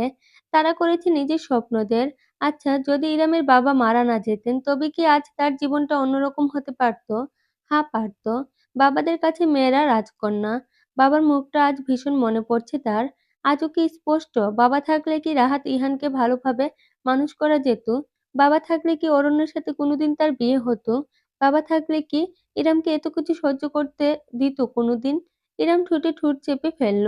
অশ্রুফোঁটা চিকচিক করল তার চোখ জোড়ায়। অভিমান ভর করল এক সময়কার বাবার রাজকন্যার অভিব্যক্তিতে। আকাশের তারার পানে চেয়ে সে অভিযোগ দায়ের করল। তুমি কেন চলে গেলে বাবা? কেন আমায় নিয়ে গেলে না? তোমার বুলবুলির যে অনেক কষ্ট হয় এই পৃথিবীতে। আর কিছুকাল হাতটা ধরে জীবন পথে এগিয়ে দেয়া যেত না? নীরব অশ্রু গড়ালো ইরামের দুই গাল বেয়ে। মুছল না সে। বাতাসের ঝাপটায় মুখ শীতল হয়ে উঠল, অথচ পরোয়া করল না। দুলতে লাগলো সে নীরবে। আচ্ছা, সে কি পারলে জীবনটাকে অন্যরকম করে সাজাতে চাইবে? যদি প্রার্থনা কবুল হতো, তবে কি এত সংগ্রাম, এত লড়াই, এত যন্ত্রণা সে এড়িয়ে যেত? ইরাম মহা বিস্ময় নিয়ে আবিষ্কার করল, জীবন তাকে দ্বিতীয় সুযোগ দিলেও হয়তোবা সে পুনরায় একই যাত্রায় সামিল হতো। কারণ ওই ছোট্ট নিষ্পাপ অস্তিত্বটি। ইরামের জীবন যদি অন্যরকম হতো, তাহলে ইজান কোনোদিন তার কোলে আসতো না। অথচ ছেলেকে ছাড়া তো একদণ্ড চলবে না তার। কান্নার মাঝেও ঠোঁটে মলিন হাসি ফুটল তার। ওই একই তারাদের পাশে জ্বলজ্বল করতে থাকা এক ফালি চাঁদের দিকে চেয়ে সে ওই ছোট্ট মুখখানি মনে করল। বিড়বিড় করে বলল, যদি দ্বিতীয় জন্ম বলে কিছু থাকতো, তবে আমি আবারও বিনা দ্বিধায় দ্বিতীয়বার সেই কাঁটায় ভরা চূড়াবালিতে ঝাঁপ দিতাম, যা তোমায় আমার কুলে এনে দিয়েছে। ইরাম কতক্ষণ নিজের চিন্তায় ডুবেছিল হিসেব নেই। তার বিশ্রাম ভাঙল মৃদু পদশব্দে। নড়ল না ইরাম, শুধু মাথা হালকা কাত করে তাকালো পাশে। বাগানের ভেতরে ঢুকছে এক ছায়ামূর্তি। প্রথমটায় স্পষ্ট দেখা গেল না। বাগানের বাতির নাগালে আসার পরে আবিষ্কার হলো দৃশ্যটা। মাথা নিচু করে দাঁড়িয়ে আছে সাইবান। পরনে একটা ঢোলা ফতুয়া, খয়েরি রঙের। বোতামগুলো সব খোলা। বুকের মাঝ অব্দি দৃশ্যমান তাতে। সঙ্গে একটা ঢোলা কালো ট্রাউজার। মাথা তুলছে না সে, নিজের পায়ের দিকে তাকিয়ে এগুচ্ছে। ইরাম অবাক হয়ে খেয়াল করল, সাইবানের এক হাতে ঝুলছে একটি সরু লাঠি, লম্বা চিকন বেতের মতন। ছোটবেলায় পড়া না পারলে স্যার ম্যাডামরা এমন বেতের বাড়ি দেবেন বলে ভয় দেখাতেন। ইরাম কত খেয়েছে, পড়ালেখার জন্য অবশ্য নয়, দুষ্টুমি আর অহেতুক হাসাহাসির জন্য। একবার তো একজনের মজার কারণে পুরো দলকে সাজা পেতে হয়েছিল। কাইসানও ছিল সেখানে। নির্লজ্জের মতো বেতের বাড়ি খেতে খেতে বেঁক বেঁক করে হাসছিল তারা সবাই। সে যাক, সাইবান হঠাৎ করে বেত নিয়ে হাজির হয়েছে কেন? পেলই বা কোথায়? এতক্ষণ ছিলই বা কোথায়? বেশ কয়েক ঘন্টা আগেই তো সে বাড়ি থেকে বেরিয়ে গিয়েছিল। ইরাম ভেবেছিল মাথা ঠান্ডা করতে হয়তো অনুরাগের কাছে গিয়েছে বা এমন কিছু। ইরামের সকল জল্পনা কল্পনাকে অতিক্রম করে সাইবান দোলনার কাছে এসে থামল। মাথা তুলে তাকালো না, বরং হাঁটু গেড়ে ইরামের পায়ের কাছে মাটিতেই বসে পড়ল। মাথাটা তখনও ঝুলে আছে নিচের দিকে। বিদায় ইরাম ছেলেটার অভিব্যক্তি দেখতে পারছে না। কোনো কথা না বলে সাইবান নিঃশব্দে দুহাতের তালুতে ব্যাটটা রেখে উপহার প্রদানের ভঙ্গিতে তুলে ধরল ইরামের পানে। হতবাক হলো রমণী। দোলনায় সোজা হয়ে বসল।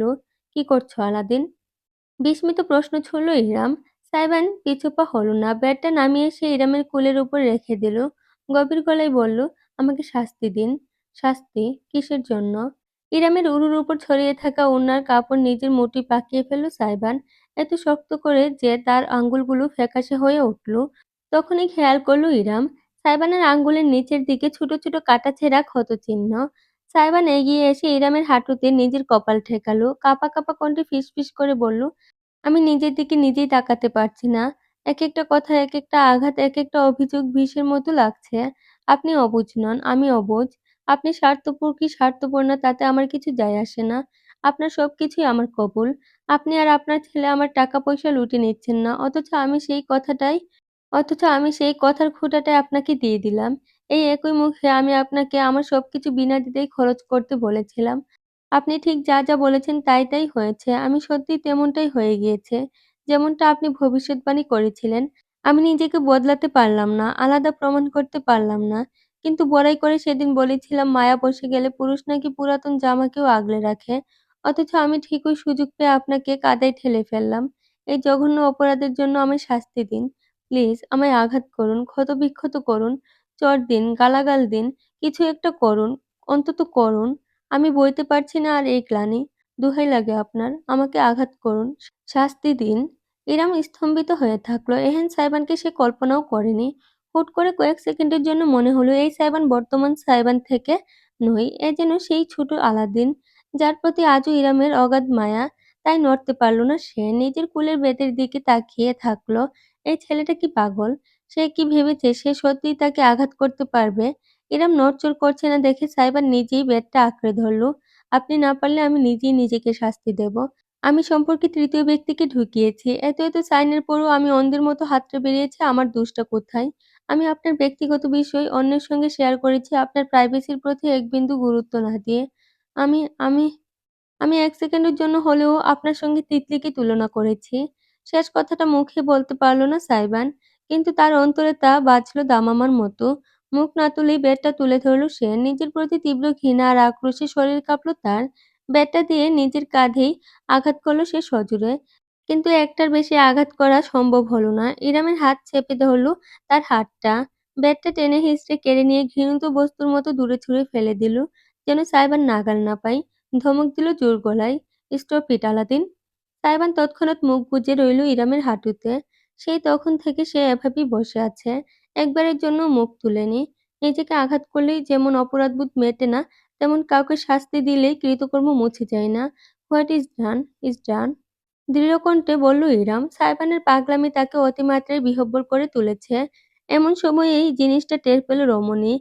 তার হাঁটুর দিকে অনেকটা ভেজা ভেজা লাগছে।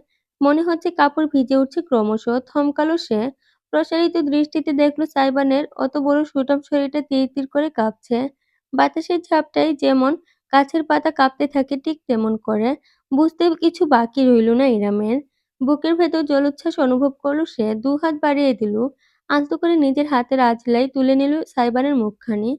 খানিকটা চুল খাটিয়ে মুখ উঁচু করে দৃষ্টি মেলালো নিজের সঙ্গে।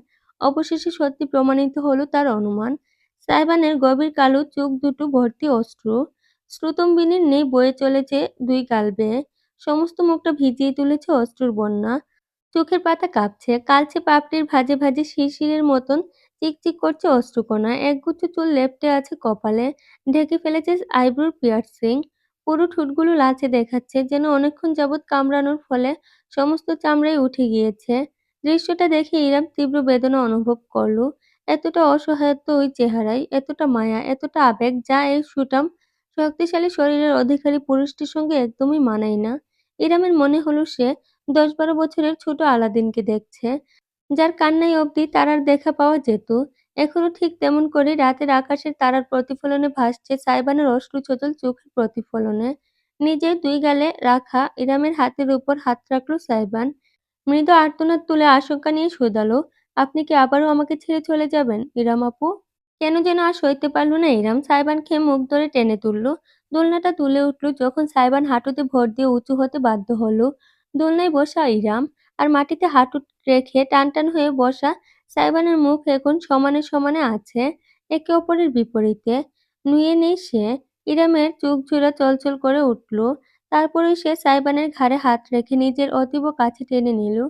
ছেলেটার সঙ্গে তার বহুল শারীরিক পার্থক্য।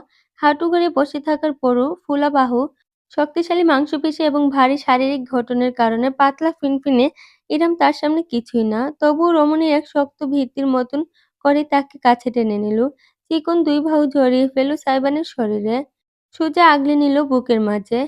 সাইবান প্রথমটায় বুঝল না কি হচ্ছে। তার মস্তিষ্ক যেন কাজ করছে না। অথচ উষ্ণতাটুকু ঘিরে ধরার সঙ্গে সঙ্গে সে নিজেকে এলিয়ে দিল। ইরামের পাতলা শরীর নিজের পুরুষালী ২ বাহুর মাঝে বেঁধে ফেলল শক্তভাবে। মাথাটা রাখল অর্ধাঙ্গিনীর কাঁধে। টপটপ করে অশ্রু গড়ালো তার এই নিরাপদ এবং উষ্ণতম আশ্রয়ের মাঝে। ইরামের কাঁধের কাপড় ভিজে উঠতে লাগলো নতুনভাবে।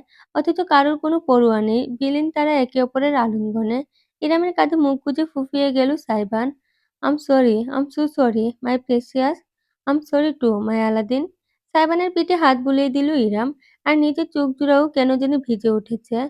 অপর হাতটা স্বামীর মাথায় ঠেকিয়ে আলতোভাবে চুলে আঙ্গুল বুলিয়ে সে শান্ত করতে চাইল বাঁধ-ভাঙা এক অশান্ত সত্তাকে। সাইবানের কানের কাছে মুখ নিয়ে সে বারবার ফিসফিস করে বলে গেল, "আমারও বুঝা উচিত ছিল। ওইভাবে রেগেমেগে তোমার সাথে কথা বলা উচিত হয়নি। ঠান্ডা মাথায় কথা বললে হয়তো তুমি বুঝতে পারতে। কিন্তু আমি নিজের মেজাজই ঠিক রাখতে পারিনি। ঠিক যেমনটা পারিনি আমার কুচুপো হাসপাতালে ভর্তি হওয়ার পর। বিশ্বাস করো, ওকে হাসপাতালের বিছানায় দেখে আমি কিছুতেই নিজের মাতৃ-অন্তরকে বুঝাতে পারিনি। তোমার মুখটা দেখলেই মনে হতো তুমিই আমার সন্তানের উপর বিপদ বয়ে এনেছ। তোমার আজে-বাজে কাজের জন্য আমার বাচ্চা সংকটে পড়েছে। তাই সেদিন ওভাবে সবার সামনে দ্বিতীয় চিন্তা না করেই চড় দিয়েছিলাম। আর আজকেও তোমার কলার ধরে চিৎকার করেছি। সরি। আমাকে ধরে আরো ২ টা চড় দেওয়ার দরকার ছিল আপনার। ইরমকে দ্বিগুণ শক্তিতে জড়িয়ে ধরল সাইবান। এতটাই দৃঢ় সেই বাঁধন যে রমণীর নিঃশ্বাস-প্রশ্বাস নিতেও কষ্ট হয়ে গেল। কিন্তু সে সাইবানকে সরালো না, ধরতে দিল। ক্রমাগত হাত বুলিয়ে গেল সমস্ত অস্তিত্বে। সাইবান ফুঁফিয়ে বলল, "আমাকে চড় দিন, কলার ধরে ঝুলে থাকুন। দরকার হয় কান ধরে উঠবোস করান, উঠতে বসতে গালাগাল করুন, সবার সামনে কান মলা দিন, অপমান করুন। তবু আমাকে ছেড়ে যাবেন না, প্লিজ।" সাইবান আজ অত্যন্ত আবেগে কথা বলছে। ইরম তাই বুঝতে পারল না সে দীর্ঘ বাস্তবতা ভেবে বলছে নাকি স্রেফ অপরাধবোধ থেকে। বেশি ভাবার চিন্তাও করল না সে। এমন মুহূর্তগুলো ভীষণ সেনসিটিভ আর অরক্ষিত হয়। তাই সাইবানের মাথায় হাত বুলিয়ে সে মাথা কাত করে আলতোভাবে ভেজা গালে ছুঁয়ে দিল নিজের ঠোঁট। আন্দাজ করে নিল ওখানেই সেই দিন হাসপাতালে চড় মেরেছিল হয়তোবা। সাইবান শিউরে উঠল, জমে গেল সম্পূর্ণ। তার ত্বকে ঠোঁট ছুঁয়ে গেল ইরাম নরম গলায় বলল, "আমি এখানেই আছি আলাদিন, কোথাও যাচ্ছি না।"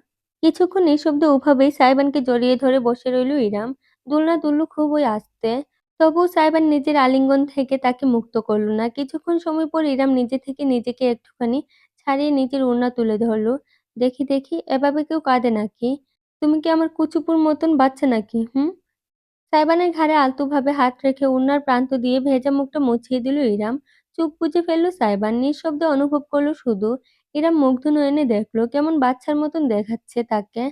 চোখের পাতা অতি যত্নে মুছে নিয়ে অবশেষে ইরাম বলল, "আর কাঁদবে না, তোমার গেঞ্জিগিরির সাথে কান্নাকাটি মানায় না।" এবার ভ্রু কুঁচকে চোখ খুলল সাইবান। এমন অবস্থায় প্রতিবাদ করতে ভুলল না। জেনজি? হা, ওই হলো, জেনজি গেঞ্জি একই জিনিস। ইরামের মোলায়েম হাসির দিকে একনাগাড়ে চেয়ে রইল সাইবান। তার চোখজোড়া কান্নার কারণে হালকা লাল হয়ে উঠেছে। চোখজোড়া ফুলিয়ে সে হঠাৎ বলে বসল, "আপনি আমার এক গালে চুমু দিলেন কেন?" ইরামের হাসি উবে গেল। ফ্যালফ্যাল করে তাকিয়ে রইল সে সাইবানের দিকে। উজ্জ্বল শ্যামলা গালে লালিমার পরত পড়ল। ছেলেটা কি রাগ করল? অথচ তাকে সম্পূর্ণ আহাম্মক প্রমাণ করে সাইবান মুখ ঘুরিয়ে নিজের আরেকটা গাল দেখিয়ে বলল, "আরেক গালেও দিন, না হলে বিয়ে হবে না আমার।" ভ্রু কপালে উঠে গেল ইরামের। এক গালে থাপ্পড় দিলে বিয়ে হয় না শুনেছি। চুমু কবে থেকে? তাছাড়া তুমি অলরেডি বিবাহিত। তো কি হয়েছে? আমি কোনো রিস্ক নিতে পারব না। আমার আরেকটা লাগবে। না হলে যেটা দিয়েছেন সেটা ফেরত নেন। মহা বিপাকে পড়ে গেল ইরাম। চুমু আবার কিভাবে ফেরত নেয়া যায়? মুখ সরিয়ে সে বলল, "তোমাকে থাপ্পড়ও তো একটা দিয়েছিলাম। আরেকটা দেই? দিন।" সত্যি সাইবার নিজের অপর গালটা এগিয়ে দিল। ভেবাচাকা খেয়ে গেল ইরাম। এতদিন ভাবত ছেলেটা পাগল, কিন্তু আজ নিশ্চিত হলো এটা পুরোটাই পাগল। সাইবানের বাড়িয়ে দেয়া গাল আর চোখের ওই সুগভীর দৃষ্টি লক্ষ্য করে ইরাম কেন যেন নিজেকে ঠিক নিষ্ঠুর হতে দিতে পারল না। হাত তুলল সে ঠিকই, কিন্তু থাপ্পড় দেওয়ার জন্য নয়।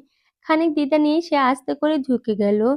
সাইবানের মাথার একপাশে ধরে অপর পাশে আলতো করে নিজের ঠোঁট ছুঁয়ে দিল গালের মাঝে।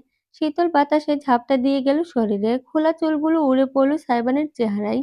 শক্ত একটি ডুব গিলল ইরাম। এতেই হবে, তাই না? সরে যেতে চাইল সে, কিন্তু পারল না। সাইবানের একটি হাত জড়িয়ে গেল ইরামের মাথার পিছনে। ফিসফিস করে সে বলল, "এবার আমার পালা।" তৎক্ষণাৎ মাথা কাত করে ইরামের গালে নিজের ঠোঁট ছুঁয়ে দিল সাইবান। অর্ধাঙ্গিনীর মতন আলতো স্পর্শ নয়। তার অধর ছুঁয়ে গেল অত্যন্ত গভীরভাবে।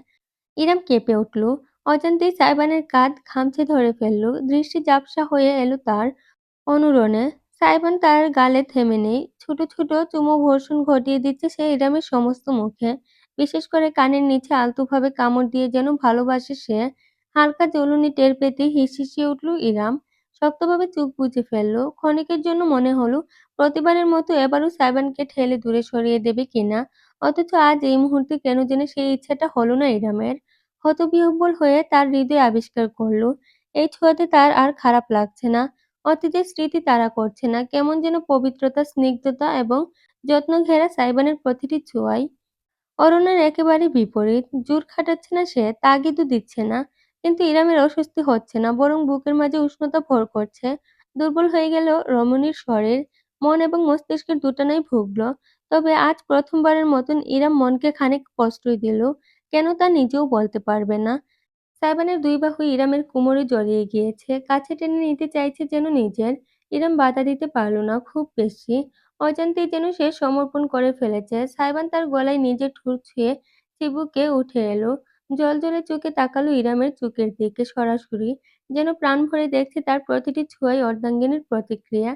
ইরাম বন্ধ চোখ খুলে তাকাতেই সাইবানকে সরাসরি ওইভাবে চেয়ে থাকতে দেখে লজ্জা পেয়ে গেল। তার সমস্ত মুখে লালিমা চেয়ে গেল। তার ত্বকের বিপরীতে তীর্যক হাসল সাইবান। আপনি জানেন, বাংলার চাইতে সেক্সি কোনো ভাষা দুনিয়ায় নেই। ভ্রু কুঁচকে ফেলল ইরাম। বুঝতে পারেনি সাইবানের সমস্ত চেহারায় সেই চিরায়ত দুষ্টুমিতে ফিরে এলো। সামান্য একটু সরে সে বৃদ্ধাঙ্গুলি ইরামের ঠোঁটে স্পর্শ করল। আলতো আছে আঙ্গুল বুলিয়ে আবেশিত গলায় বলল, ইংরেজিতে এবিসিডি, বাংলায় আ ই উ ও। আপনার কণ্ঠে বাংলাটা দারুণ মানাবে। ইরামের মুখ আর লাল আপেলের মধ্যে বর্তমানে কোনো পার্থক্য নেই। দিব্যদৃষ্টি থাকলে হয়তো স্ত্রীর কান বেয়ে ধোঁয়া বেরোতে দেখতে পেত সাইবান। হেসে ফেলল সে। ঝুঁকে এলো ইরামের ঠোঁটের দিকে। হৃৎপিণ্ড ঘোড়ার গতিতে ছুটতে শুরু করল তার। ঘাসের মাঝে লেগে থাকা শিশিরের মতন নরম ঠোঁটখানি ছোঁয়া অনুভব করতে পারল সে। নিজের ঠোঁটের বিপরীতে ইরামের নরম ঠোঁটের তপ্ততা। তারপর হুট করে থমকে গেল সে। ইরাম তার চিবুক ধরে এক ঝটকে দূরে সরিয়ে দিল।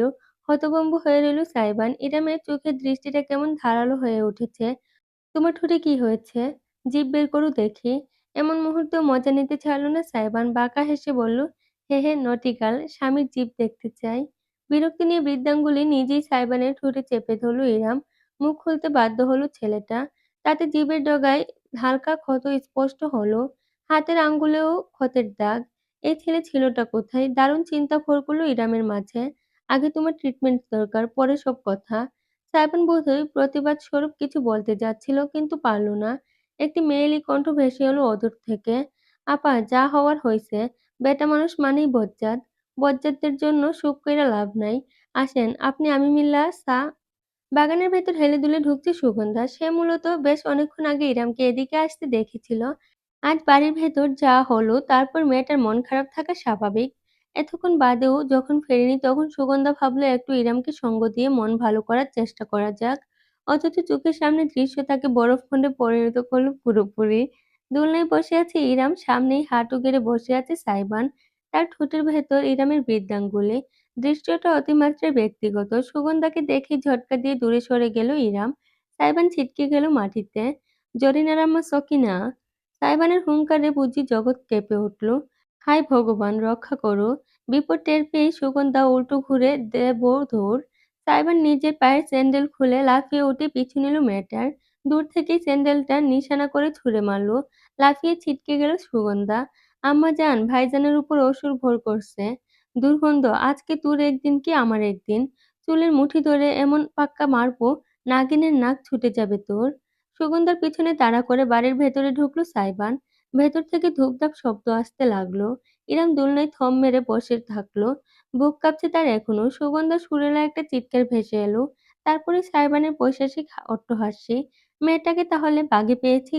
মেয়েটাকে তাহলে বাগে পেয়ে গিয়েছে। ইরাম না পারতে মাথা ঝাঁকিয়ে মুচকি হাসলো। দোলনা থেকে উঠে পায়ে পায়ে হেঁটে চলে গেল বাড়ির ভিতরে। পরদিন সকালে নাস্তা শেষে আহমদ বসেছেন টিভির সামনে। চ্যানেল বদলাতে বদলাতে একটি সংবাদ চ্যানেলে গিয়ে থামলেন তিনি। গমগম কণ্ঠস্বরে ভরে উঠল বাড়ির লিভিং রুম। গতকাল রাতে রাজধানীর বনানী এলাকায় একটি বাড়িতে গ্যাস সিলিন্ডার বিস্ফোরণের ঘটনা ঘটেছে। এলাকাবাসীর বরাত দিয়ে জানা যায়, রাত 8:30 নাগাদ তার পরপর কয়েকটি বিকট বিস্ফোরণের আওয়াজ শুনতে পান। এই ঘটনায় সমস্ত বাড়িতে আগুন ছড়িয়ে পড়লে ফায়ার সার্ভিসের দ্রুত আগমনের কারণে ২ ঘন্টার মধ্যেই পরিস্থিতি নিয়ন্ত্রণে চলে আসে। সেই সময় বাড়িতে কেউ উপস্থিত না থাকায় কোনো প্রাণহানি ঘটেনি। সম্পদের ক্ষয়ক্ষতি এখনো নির্ণয় করা যায়নি। সংবাদ পাঠিকা অনুভূতিহীন যান্ত্রিক কণ্ঠে পড়ে যাচ্ছে। সঙ্গে টিভিতে ভাসছে কিছু ধারণকৃত ফুটেজ দৃশ্য। আহমদ টিভির চ্যানেল হুট করে বদলে নিয়ে বললেন, আজকাল টিভির সামনে বসলেই শুধু মন্দ নিউজ। অপরদিকে টেবিলে বসে সবজি কাটতে থাকা ইরাম ভ্রু কুঁচকে আড়চোখে তাকালো।